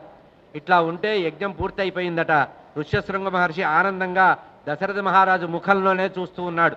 ఎందుకంటే యజ్ఞఫలాన్ని ఇవ్వాలి, పూర్ణాహుతి అయిపోయిన తర్వాత యజ్ఞఫలాన్ని ఇవ్వాలి కదా. వశిష్ఠ మహర్షి, ఋష్యశృంగ మహర్షి దశరథ మహారాజును చూస్తున్నారట. అదే సందర్భంలో అట్లా ఇద్దరూ పరస్పరం చూసుకుంటున్న సందర్భంలో దివ్య పాయస సంపూర్ణ పాత్రీం పత్నీం ప్రియమివ ప్రగృహ్య విపులాంధ్రోభ్యాం స్వయం మాయామయీమివ. మాయామయమైనటువంటి మాయచే నిర్మించబడినటువంటి బంగారు పాత్రలో ప్రాజాపత్య పురుషుడు దేవతల చేత నిర్మితమైన ఒక పాయసాన్ని, దేవతలు తయారు చేసిన పాయసాన్ని తెచ్చి ప్రాజాపత్య పురుషుడు ఇచ్చాట. ఈ అగ్నిదేవుడు రాలేదు, పుత్రకామేష్టి చేస్తుంటే ఆ అగ్నిగుండంలో నుంచి బయటకు వచ్చిన ఆయన పేరు ప్రాజాపత్య పురుషుడు. అంటే సంతానాన్ని అనుగ్రహించేటువంటి ఉత్తమమైనటువంటి దేవత. అంటే మన డిపార్ట్మెంట్లు కూడా చాలా ఉన్నాయి. దేవతల్లో ఎవరు ఏ పని చెయ్యాలి అనేది, ఏ పని ఎవరు చేసినా వాళ్ళల్లో భగవంతుడు ప్రవేశిస్తాడు అంతే. పరశురాముడు దుష్టరాక్షస సంహారం చేసేటప్పుడు విష్ణుమూర్తి అతనిలో ప్రవేశించి పరశురాముడు ఆవేశం చేసి ఆ తర్వాత ఆ ఛేదస్సుని రామచంద్రమూర్తిలో ఇచ్చారు చూసారా. అట్లా ప్రాజాపత్య పురుషులో పరబ్రహ్మ ప్రవేశించారట. దివ్య పాయస సంపూర్ణం, ఆ బంగారు పాత్ర నిండా కూడా పాయసాన్ని నింపి సంతానాన్ని అనుగ్రహించేటువంటి పాయస పాత్రలో ప్రగుహ్య విపులాం దోర్భ్యాం, అది చాలా విశాలంగా ఉందిట. ఇచ్చి ఆ ప్రాజాపత్య పురుషుడు అగ్ని అందులో నుంచి వచ్చి నేరుగా దశరథ మహారాజుకి ఇచ్చాట చేతికి. కళ్ళకద్దుకున్నట్ట దశరథ మహారాజు ఆ పాత్రను తీసుకొని కళ్ళకద్దుకొని నెత్తి మీద పెట్టుకున్నట్ట. మనం ఎవరన్నా ఇస్తే వెంటనే కింద పెట్టేస్తాం, లేకపోతే పక్కన అటెండర్లో డ్రైవర్లో ఉంటే వాళ్ళకి ఇచ్చేస్తాం. ధర్మం ఇది. ఎప్పుడైనా ఏదైనా పవిత్రమైన భగవంతుడికి సంబంధించిన ప్రసాదం ఏదన్నా ఇస్తే గురువులు మంత్రాక్షతలు ఇచ్చినా వెంటనే ఎవడికో ఇవ్వకూడదు, మనం కొంచెం సేపు ధరించాలట. దశరథ మహారాజు ఆ పాత్రని చేతిలో పట్టుకున్నట్ట. ఏం చెప్పాట ప్రాజాపత్య పురుషుడు, అయ్యా నీ భార్యలకి నువ్వు గనక ఇది ఇచ్చినట్లయితే వారికి ఉత్తమమైనటువంటి సంతానం కలుగుతుంది అని చెప్పారట. ఇది పాయసాన్ని ప్రాజాపత్య పురుషుడు ఇచ్చాడు. ఆ పాయసాన్ని తీసుకున్న దశరథ మహారాజు ఏం చేశాట, వెంటనే కౌసల్యాదేవి అంతఃపురానికి వెళ్ళాట. ఈ యాగశాల ఎక్కడుంది, సరయూ నది ఒడ్డున ఉంది అయోధ్యానగరంలో. అయోధ్యానగరం మధ్యలో ఉన్నది ఏది, అంతఃపురం. అంతఃపురంలో అంటే ఇప్పుడు అయోధ్య దేవాలయం ఉంది కదా, రామాలయం, ఆ ప్రదేశం అంతఃపురం అనమాట. కౌసల్యాదేవి అంతఃపురంగా భావన చేయాలి. అక్కడికి వచ్చాట. కౌసల్యాయ నరపతి పాయసార్థం దదవు. ఇక్కడ కూడా లోకంలో ఒక అపప్రథ ఉంది. దశరథ మహారాజుకు అనేక మంది భార్యలు ఉన్నారు అని లెక్కలు చెప్తున్నారు. ఒకరు 100 అన్నారు, ఒక మంది 116 అన్నారు. మన సొమ్మేం పోయింది, దశరథ నెత్తిన వేసేద్దామని. కానీ దశరథ మహారాజుకు 3 భార్యలు. ఎందుకంటే ఈ ప్రాజాపత్య పురుషుడు ఇచ్చిన పాయసాన్ని అనే 100 మంది ఉంటే అందరికీ 4 మీద రాయొచ్చు కదా, ఇంతమంది సంతానం కలుగుతారు కదా. కాదు, దశరథ మహారాజుకున్నది 3 భార్యలు. మిగతా వాళ్ళంతా ఎవరంటే అంతఃపురంలో పరిచారకులు ఉంటారు. బాగా సొమ్ములు ఉన్నవాళ్ళు 10 మంది పని మనుషులు ఇళ్లలో ఉన్నారు. ఉన్న పని మనుషులందరూ భార్యలు ఎట్లా అవుతారు, కాదు. దశరథ మహారాజుకు 3 ధర్మపత్ని కౌసల్యాదేవి. కౌసల్యాయ నరపతి పాయసార్థం దదౌ తదా. ఆ పాయస పాత్రలో ఉండేటువంటి పాయసంలో సగం పాయసాన్ని తన యొక్క ధర్మపత్ని అయినటువంటి కౌసల్యాదేవికి సగం ఇచ్చేశాట. అర్ధార్థం దదౌ చాపి సుమిత్రాయ నరాధిప. ఆ తర్వాత 2వ భార్య అయినటువంటి సుమిత్రాదేవిని పిలిచి ఆ పాయసంలో సగభాగం దశరథ మహారాజు కౌసల్యకి ఇస్తే మిగిలిన సగంలో సగం తీసి, సగంలో సగం గుర్తుపెట్టుకోండి, ఇది సగం అర్ధం దదౌ, అర్ధాదర్థం, అర్ధంలో అర్ధం. అంటే సగం పాయసం కౌసల్యాదేవికి ఇచ్చేస్తే ఆ మిగిలిన సగంలో సగం తీసి సుమిత్రాదేవికి ఇచ్చారట. అర్ధం దదౌ తదౌ చాపి సుమిత్రాయ నరాధిప. అప్పుడు మిగిలింది ఎంత, చటాకు మిగిలింది, 1/4 మిగిలింది. అంతే కదండి. 50% కౌసల్యాదేవికి ఇస్తే ఇక 25 భాగం సుమిత్రాదేవికి ఇస్తే ఇంకా పావలా భాగం మిగిలింది. అది ఎవరికి ఇచ్చారట, కైకేయ్యా చాపి అవశిష్టార్థం. కేకయ్య మహారాజు యొక్క భార్య అయిన కుమార్తె అయినటువంటి కైకేయికి చివరి భాగం ఇచ్చాడు. గుర్తుపెట్టుకోండి, ఇక్కడ కైకేయి అంటే అంత ప్రేమ ఏం లేదు ఆమెకి. అదే నిజంగా కైకేయి అంత ఇష్టమైతే మొట్టమొదటి ఎవరు ఇవ్వాలి, మనం ఇచ్చగానికి మనకి ఎవరు బాగా ఇష్టమే వాళ్ళకే ఇస్తాం. కైకేయి ఇవ్వాల, ధర్మాన్ని తప్పని వాడు దశరథ మహారాజు. అందుకనే రామచంద్రమూర్తి అక్కడ ఆయనకి సంతానంగా, నారాయణమూర్తి ఆయనకి కొడుకుగా ఎందుకు పుట్టాడంటే ధర్మ సంతానంగా పుట్టాడు. ధర్మాన్ని తప్పని వాడు దశరథ మహారాజు. కౌసల్యాయ నరపతి పాయసార్థం దదౌ తదా అర్ధాదర్థం దదౌ. ఉన్న దాంట్లో సగం ఆమెకిచ్చి ఆ తర్వాత సుమిత్రాదేవికిచ్చి మిగిలిన సగాన్ని కైకేయ్యాచ అవశిష్టార్థం, అందులో మిగిలినటువంటి అవశిష్ట అంటే ఏదైతే మిగిలిపోయిందో అది దదౌ పుత్రార్థ కారణం. ఎందుకు ఇచ్చాడు ఇదంతా, ముగ్గురికి ఎందుకు ఇచ్చాడంటే పుత్రార్థ కారణం, పుత్ర సంతానం కలగడానికి. ప్రదదౌ చావశిష్టార్థం పాయసత్ అమృతోపమం. ఇక మళ్ళీ ఏం చేశాట, ఇంకా మిగిలినటువంటి పదార్థాన్ని అంటే తీసుకొని ఆ మిగిలిన పదార్థాన్ని మళ్ళీ మధ్య రెండవ భార్య అయినటువంటి సుమిత్రాదేవికి ఇచ్చాట. ఇది అక్కడ చేసినటువంటి పరిస్థితి. అంటే ఇక్కడ అర్థం ఏంటంటే పాయసాల్లో ఎక్కువ భాగాన్ని కౌసల్యాదేవికి ఇచ్చేసి ఆ ఉన్న భాగంలో సగభాగం తీసి సగభాగంలో సగభాగం సుమిత్రాదేవికి ఇచ్చి ఆ తర్వాత కైకేయికి ఇచ్చి మళ్ళీ మిగిలిన భాగాన్ని ఇంకా కొంచెం అంటే అందరికీ సగం సగం ఇవ్వడం అలవాటు ఆయనకి, అంటే హాఫ్ రూల్ అనమాట ఆయనది. అంటే అర్థం చేసుకోండి, మొట్టమొదటి దాంట్లో సగభాగం కౌశల్యకి ఇచ్చేశాడు, మిగిలిన దాంట్లో సగభాగం తీసి సుమిత్రకి ఇచ్చాడు, మిగిలిన సగభాగంలో మళ్ళీ సగభాగం తీసి కైకేయికి ఇచ్చాడు. అప్పుడు ఎంత మిగిలింది, మళ్ళీ సగభాగం మిగిలింది. ఆ సగభాగాన్ని మళ్ళీ రెండో రౌండ్లో సుమిత్రాదేవికి ఇచ్చాడు. కనుక సుమిత్రాదేవికి ఇద్దరు సంతానం కలగడానికి 2 వాటాలు ఆమె పొందింది కనుక 2 భాగాలు ఆమె పొందింది కనుక పిల్లలకు కనుక మనం ఏదైనా పంచిపెట్టేటప్పుడు మిగిలిన భాగం ఎవరికో వాళ్ళకి ఇస్తాను చూసారా, అట్లా కౌసల్యాదేవికి సుమిత్రాదేవికి కైకేయికి ఇచ్చి మిగిలిన భాగాన్ని మళ్ళీ సుమిత్రాదేవికి ఇచ్చారట. అంటే అర్థం ఏంటంటే 8 భాగాలుగా పాయస భాగాన్ని 8 భాగాలు అనుకుంటే అందులో ఏం చేశారట, 1.5 భాగాన్ని తీసి సుమిత్రాదేవికి ఇచ్చాడు, అది అర్థం. 3.5 భాగాలు కౌసల్యాదేవికి వచ్చినాయి, 1.5 భాగం కైకేయికి ఇచ్చాడు.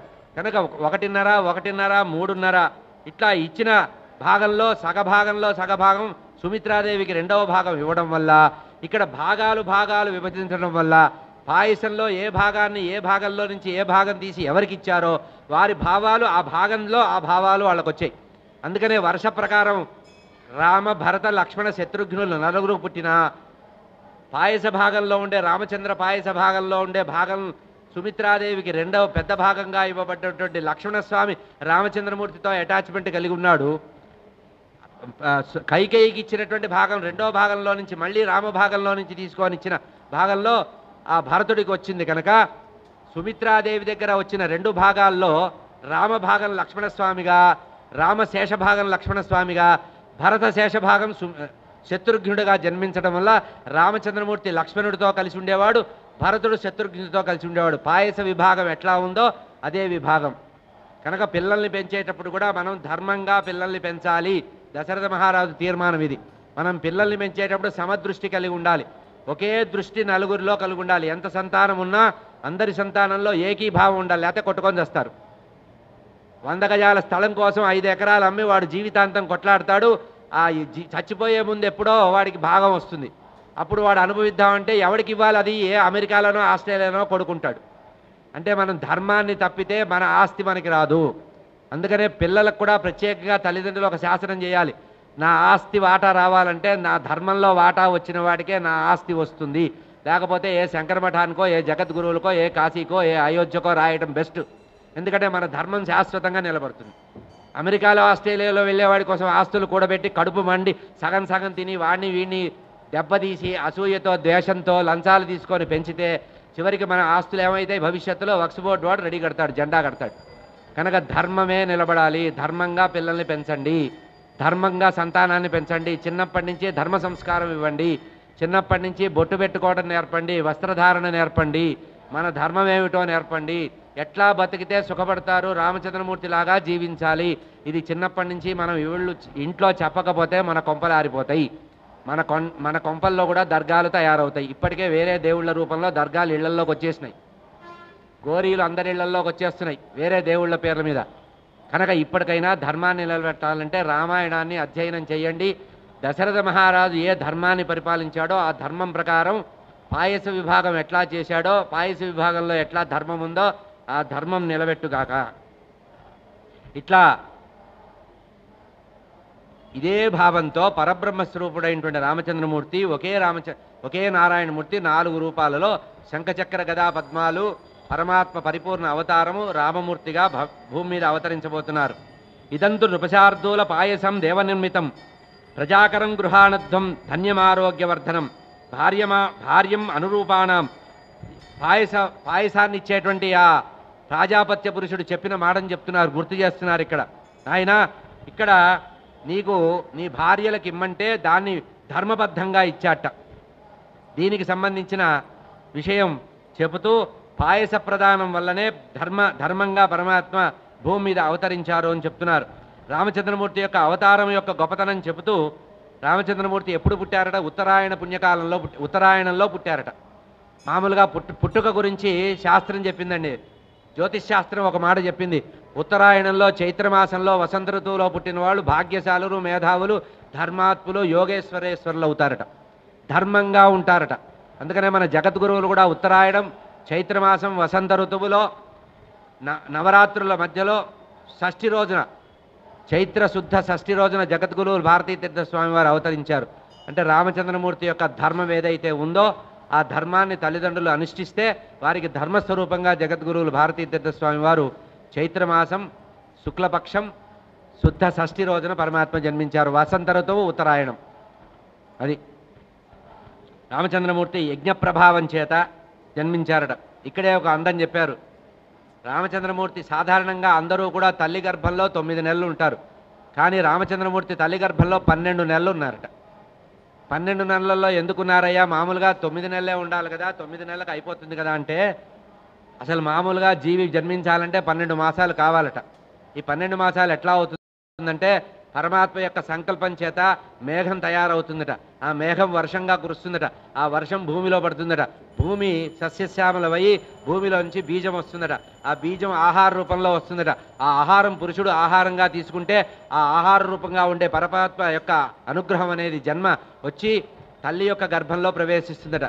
ఏది బీజరూపకంగా. భాగవతంలో మీకు కపిలదేవహూతి సంవాదంలో తల్లి గర్భంలో ఎట్లా శిశువు పడతాడో అంటే వాయు రూపంలో, బిందు రూపంలో అట్లా వస్తాడు. అట్లా మామూలుగా భూమి మీద 3 నెలలు ఉంటాడు. ఏది? మేఘం తయారవడం శ్రావణ మాసం, మేఘం ఆషాఢ మాసం, శ్రావణ మాసం. అక్కడ మేఘం తయారై భూమి మీద వచ్చి భూమి మీద మొలకెత్తి అది 3 నెలల తర్వాత పంట పండి 3 నెలలు అవుతుంది ఇక్కడ పంట రావడానికి. ఈ 3 నెలలు మామూలుగా అయితే మనలాంటి వాళ్ళకి భూమి, కానీ పరబ్రహ్మ కదా, పరబ్రహ్మ అక్కడే ఉండాలని తల్లి గర్భంలో 12 మాసాలు ఉన్నారట. 6 ఋతువులు ఉన్నారట. ఋతుషు షట్సు అన్నారు. 6 మాసాల పరమాత్మ ఉన్నారట. ఇక్కడ ప్రమాణం కూడా చెప్తున్నారు వాల్మీకి రామాయణంలో. తతో యజ్ఞే సమాప్తేతు, యజ్ఞం సమాప్త అయిన తర్వాత అంటే ఏది? పుత్రకామేష్టి యాగం అయిన తర్వాత ఋతువునాం షట్సు, 6 ఋతువులు గడిచిన తర్వాత అంటే వసంత ఋతువు నుంచి మళ్ళీ శిశిర ఋతువు వరకు వచ్చేసిన తర్వాత మళ్ళీ వసంత ఋతువు వచ్చే వరకు 6 ఋతువులు చక్రం గడిచిన తర్వాత ద్వాదశే మాసే 12వ మాసంలో చైత్రమాసంలో నవమి తిథి రోజున నక్షత్రే అతిథి దైవత్యే సోచ్య సంస్థేసు పంచసు గ్రహేషు కర్కటే లగ్నే వాక్పతా విందునా సహా ప్రోజ్యమానే జగన్నాథం సర్వలోక సమత్కృతం కౌసల్యా జనయద్రామం దివ్య లక్షణ సంయుతం. ఈ విధంగా పరమాత్మ విళంబినామ సంవత్సరంలో పుట్టారటండి. త్రేతాయుగంలో విళంబినామ సంవత్సరంలో ఉత్తరాయణంలో వసంత ఋతువులో చైత్రమాసంలో శుక్లపక్షంలో నవమి తిథి రోజున పునర్వసు నక్షత్రంలో అభిజిల్ లగ్నం మధ్యాహ్నం 12 గంటల సమయం అంటే మనం భద్రాచలంలో రామచంద్రమూర్తి కళ్యాణం చేసే సమయాన్ని అభిజిల్ లగ్నం అంటారు. ఎప్పుడైనా ఎవరైనా ఏదైనా పని చేయాల్సి వచ్చినప్పుడు ఏది తెలియకపోతే ఎవరు చెప్పేవాళ్ళు లేకపోతే అభిజిల్ లగ్నాన్ని తీసుకోవాలి. 12 గంటల సమయాన్ని మనం తీసుకొని ఆత్మబుద్ధి సుఖం చేయవ మనస్సు, ఎందుకంటే ధర్మాత్ముడైన రామచంద్రమూర్తి పుట్టిన సమయం. కర్కాటక లగ్నంలో ప్రధాన గ్రహాలు 5 ఉచ్ఛలో ఉండగా గురు చంద్రుల యొక్క సంయోగ సమయంలో రామచంద్రమూర్తి యొక్క జననం జరిగిందట. చైత్రమాస సంవత్సరంలో చైత్రమాసం చాలా గొప్పదన్నారు. ఇది శాస్త్ర ప్రమాణంలో ఏం చెప్పారంటే జ్యోతిష్ శాస్త్రం ఒక మాట చెప్పిందండి. ఉత్తరాయణ జన్మఫలాన్ని చెప్పింది. ఉత్తరాయణంలో పుట్టిన వాళ్ళు ఎటువంటి వాళ్ళు అవుతారు, వాళ్ళ యొక్క జన్మ ఫలం ఏమిటి? నరహ సదాచార పరోభవ. ఉత్తరాయణంలో పుట్టినవాడు సదాచార పరులు అవుతారు. అతి ఉదారహ, మంచి ఉదారులు అవుతారట. గొప్ప దానగుణం కలిగిన వాళ్ళు ఉంటారట. ధీరస్య, మంచి ధీశాలులై ఉంటారట. సౌమనస్య, మంచి సౌమనస్యం, అందరినీ కలుపుకోయేటువంటి మనస్తత్వం ఉంటుందట. వినయ సంపన్నులు, సత్కర్మలు చేసేవాళ్ళు, ఎప్పుడూ కూడా ధర్మం మీద మనసు కలిగిన వాళ్ళు, ధర్మాన్ని స్థిరంగా ఉండేవాళ్ళు ఉంటారట. ఇంకా ఈ జ్యోతిశాస్త్రం ఇంకోటి చెప్పింది, పగటిపూట పుట్టడం కూడా ఆ చైతన్యానికి కారణమట. పగటిపూట పుట్టడం రామచంద్రమూర్తి పట్టపగలు పుట్టారు. నడినెత్తిన సూర్యుడున్న సమయంలో పుట్టారట. అయ్యా సూర్యుడు నడినెత్తిన ఉన్నప్పుడు ఎందుగా పుట్టారండి అంటే, కాదయ్యా నేను సూర్యవంశం వాడిని చెప్పడానికి సూర్య భగవానుడికి అయ్యా తృప్తి కలిగిందా, నేను నీ వంశంలో పుడుతున్నానని చెప్పడానికి సూర్యవంశంలో పుట్టారట. మధ్యాహ్న సమయంలో పుట్టారట. మరి చంద్రవంశంలో పుట్టిన కృష్ణ పరమాత్మ కూడా అన్నట్ట, నేను రామావతారంలో సూర్యవంశంలో పుట్టాను, ఇప్పుడు చంద్రవంశంలో పుట్టాలి కదా అని ఆ శ్రావణ మాసంలో అర్ధరాత్రి 12 గంటలకు పుట్టాట. ఈయన మిట్ట మధ్యాహ్నం 12 గంటలకు రామచంద్రమూర్తి పుడితే కృష్ణ పరమాత్మ అర్ధరాత్రి పుట్టారట. ఈ రెండూ సత్యమయ్యా. మరి శంకర భగవానుడు ఎప్పుడు పుట్టారు? లింగోద్భవ కాలం, అర్ధరాత్రి సమయం. అందుకనే గమనించండి, భగవంతుడిలో భేద దృష్టి ఉండకూడదు. శ్రీరామో లలితా ప్రోక్త శ్యామలా కృష్ణవర్ణత. రామచంద్రమూర్తి లలితాదేవి స్వరూపంట. శ్రీరామో లలితా ప్రోక్త. అందుకనే ఈ వసంత నవరాత్రులు లలితా నవరాత్రులు కూడా చేస్తారు. లలితా నవరాత్రులు అని చేస్తారు. అందుకనే శ్యామలా నవరాత్రులు చేస్తారు. మళ్ళీ ఎప్పుడు శ్రావణ మాసంలో శ్యామలా నవరాత్రులు చేస్తారు. ఎందుకు? కృష్ణ పరమాత్మ శ్యామలా స్వరూపం. ఆయన వర్ణం కూడా శ్యామరు వర్ణంలో ఉంటుంది. రామచంద్రమూర్తి అమ్మవారి రూపంలో ఉంటారు, లలితాదేవి రూపంలో ఉంటారు. ఆ రకంగా సత్కర్మ విద్య వినయోపన్న పగటిపూట పుట్టిన వాళ్ళు ఎట్లా అవుతారంటే సంస్కారవంతులు అవుతారట. ఎప్పుడైతే దశరథ మహారాజుకి రామచంద్రమూర్తి జన్మించాడో వెంటనే సహస్ర గోదానం చేశాట. సంతానం కలగగానే స్వీట్లు పంచుకోవడం, గులాలు పులుసు కలుకోవడం చేయకూడదు. గోదానాన్ని ప్రకటించాలట. గోదానాన్ని ప్రకటించి నాకు వంశావృద్ధి కలిగింది కనుక నేను గోదానం చేస్తానని ప్రకటించాలట. మీరు భాగవతంలో కూడా గమనిస్తే దశరథ మహారాజు మనకి అక్కడ దేవకుడు దేవకి వసుదేవుడు ఆ చెరసాలలో, మధురానగరంలో చెరసాలలో గోదానాన్ని ప్రకటించాట కృష్ణ పరమాత్మ జన్మించినప్పుడు. కనుక మనం కూడా గుర్తుపెట్టుకోవాలి, ఎప్పుడైనా మనకు పుత్ర సంతానం కలిగితే మనస్సంకల్పంతో, ఎందుకంటే అప్పుడు మనకు పురుడు ఉంటుంది, జాతా శౌచం. కనుక ఈ కుమారుడికి నాకు పుట్టినటువంటి వంశోద్ధారకుడి పేరు మీద గోదానం చేస్తానని సంతానం కలిగినప్పుడు, పుత్ర సంతానం కలిగినప్పుడు గోదానం చేయాలి. ఇంకా సంపద బాగా ఉంటే ప్రతి సంవత్సరం మన పుట్టినరోజుకు గోదానం చేయండి. మనకి సంపదకేం తోలు లేదండి, మనోదారిద్ర్యం ఎక్కువ ఉంది. ఈ రోజుల్లో మనసులో దారిద్ర్యం ఎక్కువ ఉంది. సంపాదన ఎవరికీ తక్కువ లేదు. మనం పుట్టినరోజు చెట్టి 2 లక్షలు దుబారా చేస్తూ ఉంటాం. ఏ పాడు హోటల్లోనో ఎవడో వండి పెడితే వాడు రంగురంగుల బట్టలు వేసుకొని వడ్డిస్తుంటే ఆ ఎంగిలి తిండి నిలబడి బిచ్చగాళ్ళలాగా తింటూ ఉంటాం. దీనికి 2 లక్షలు ఖర్చు పెడతాం. ఒక 50,000 ఇస్తే చక్కగా గోవు దొరుకుతుంది. గోదానం చేస్తే వంశవృద్ధి జరుగుతుంది. కనుక పిల్లలు పుట్టినప్పుడు ప్రతి సంవత్సరం పుట్టినరోజులప్పుడు గోదానం చేయండి. దీనికి ఇద్దరు మనకు ప్రమాణం. ఇక్కడ దశరథ మహారాజు, అక్కడ వసుదేవుడు గోదానం ప్రకటించాట. గోదానాన్ని ప్రకటించి గోవుల్ని అనుగ్రహింపజేశాట. ఈ విధంగా రామచంద్రమూర్తి జన్మించాడు. జ్యేష్ఠం రామం మహాత్మానం భరతం కైకేయీసుతం సౌమిత్రం లక్ష్మణ ఇతి శత్రుఘ్నం అపరంతథా. నలుగురిని చెప్పేశారండి. రామాయణంలో వాల్మీకి బాలకాండలో కథంతా కూడా వేగంగా చెబుతూ ఉంటారు. కృష్ణావతారంలో గమనించండి, ఎక్కడో కానీ కృష్ణ పరమాత్మ గురించి చెప్పరు. 12 స్కంధాల భాగవతంలో కృష్ణ పరమాత్మ 10వ స్కందంలో వస్తాడు. కానీ రామచంద్రమూర్తి బాలకాండలో మనకి 19వ అధ్యాయంలో సర్గలో చెబితే 18వ సర్గలోనే ప్రారంభించి చెబితే అక్కడ విశేషంగా ఏం చెప్పారు? రాముడు పుట్టాడయ్యా అన్నారు. పుట్టాడు, 16 సంవత్సరాలు వచ్చేసిందయ్యా, విశ్వామిత్రుడు వచ్చాడయ్యా, వెంట తీసుకెళ్ళాడన్నారు. పోనీ విశ్వామిత్రుడు ఏమన్నా మంచి పని చేశాడంటే యాగ సంరక్షణ చేయగానే శివధనుర్భంగం చేయించాడన్నారు. ఆ తర్వాత పెళ్లి చేశాడయ్యా అన్నారు. అంటే ఒకే ఒక బాలకాండలో పుట్టాడయ్యా, పెళ్లి చేసుకున్నాడయ్యా అన్నారు. ఎందుకంటే సీతాదేవి పక్కనుంటేనే రామచంద్రమూర్తి ధర్మ సంరక్షణ చేయగలడు. కృష్ణావతారంలో పక్కన భార్య అవసరమే లేదు ఆయనకి. ఎవరిని వెంట తీసుకెళ్తాడండి? లగేజ్ ఎక్కువ, 16,108 మంది. కనుక రామచంద్రమూర్తి లోకంలో ధర్మ సంస్థాపన చేశాడు. కృష్ణావతారంలో కృష్ణుడికి ఎప్పుడో పెళ్ళైనట్టుంటుంది. అది కూడా చిన్నగా చెప్పారు, గమనించండి. ఒకే ఒక చోట చిన్నగా చెప్పారు. రథంలో వచ్చాడయ్యా, తీసుకెళ్ళాడు, ద్వారకానగరంలో వివాహం చేసుకున్నాడు. వివాహం ఎవరు చేశారు, వివాహంలో కట్నకానుకలు ఏంటి కూడా చెప్పలా. కానీ రామాయణంలో వివాహానికి ప్రాధాన్యత ఎక్కువ ఇచ్చారు. ఏంటంటే సక్రమమైన వివాహం చేసుకోండి, వేద సమ్మతమైనటువంటి వివాహం చేసుకోమని రామచంద్రమూర్తి చెప్పాడు. ధర్మ సంస్థాపన చేయగలిగిన మర్యాదా పురుషోత్తముడైన రామచంద్రమూర్తి ఈ విధంగా భూమి మీద అవతరించారు. ఇది శ్రీరామ జననానికి సంబంధించిన విషయం. రేపు సకాలంగా మళ్ళీ రామాయణం కథ. స్వస్తి ప్రజాభ్య పరిపాలయంతాం న్యాయేన మార్గేణ మహిమహీషా గోబ్రాహ్మణేభ్య శుభమస్తు నిత్యం. లోకాः సమస్తాः సుఖినో భవంతు. కాలే వర్షతుపర్జన్య పృథివీ సస్యశాలిని. దేశోऽयं క్షోభరహితः. బ్రాహ్మణాः సంతు నిర్భయా. అపుత్రాः పుత్రిణः సంతు పుత్రిణः సంతు పౌత్రిణः. అధనాः సధనాः సంతు జీవంతు శరదాం శతం.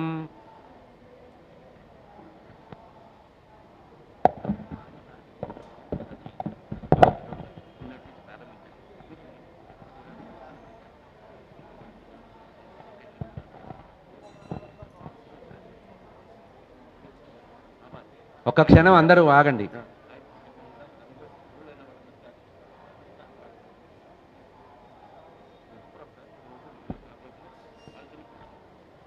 దక్షిణాంనాయ శృంగేరి జగద్గురువుల యొక్క అనుగ్రహ ఆశీస్సులు ఆదేశంతో ఇప్పుడు మొత్తం ప్రపంచం మొత్తంలో కూడా ఉదయము 7 గంటల నుంచి 9 గంటల వరకు రామనామం, శ్రీరామ జయ రామ జయ జయ రామ అనేటువంటి నామాన్ని జపించమని జగద్గురువుల యొక్క ఆదేశం. ఎందుకంటే ధర్మ సంస్థాపన కోసం ధర్మం సక్రమంగా జరగాలి, ధర్మం పరిరక్షణ కావాలి, వేద ధర్మం సనాతన ధర్మం పరిడవిల్లాలని జగద్గురువుల యొక్క అనుగ్రహ ఆశీస్సులతో జరుగుతోంది కనుక మనం కొద్దిసేపు రామనామాన్ని చేద్దాం. ఇళ్లల్లో ఉపనయనం జరిగినటువంటి వాళ్ళు గాయత్రి మంత్రాన్ని జపం చేయండి. మిగతా వాళ్ళందరూ కూడా రామనామాన్ని చెయ్యండి. ఇళ్లలో రామనామాన్ని ఉదయం 7 గంటల నుంచి 9 గంటల వరకు చెయ్యండి. చాలా సులభమైనటువంటిది. ఇక్కడికి వచ్చి చేస్తే ఇంకా సంతోషం. ఇదే ప్రదేశానికి ఉదయం 7 గంటల నుంచి 9 గంటల వరకు వచ్చి ఇదే వేదిక దగ్గరకు సామూహికంగా కూర్చొని రామనామాన్ని చేయండి. ఇప్పుడు కొద్దిసేపు రామనామం చేద్దాం. శ్రీరామ జయ రామ జయ జయ రామ. నాకు మైక్ ఉంది కానీ నేను ఒక్కడనే, మీరు మైక్ లేకపోయినా ఇంతమంది ఉన్నారు, నాకంటే మీ సౌండ్ డామినేట్ కావాలి. శ్రీరామ జయ రామ జయ జయ రామ. శ్రీరామ జయ రామ జయ జయ రామ. శ్రీరామ జయ రామ జయ జయ రామ. శ్రీరామ జయ రామ జయ జయ రామ. శ్రీరామ జయ రామ జయ జయ రామ. శ్రీరామ జయ రామ జయ జయ రామ. శ్రీరామ జయ రామ జయ జయ రామ.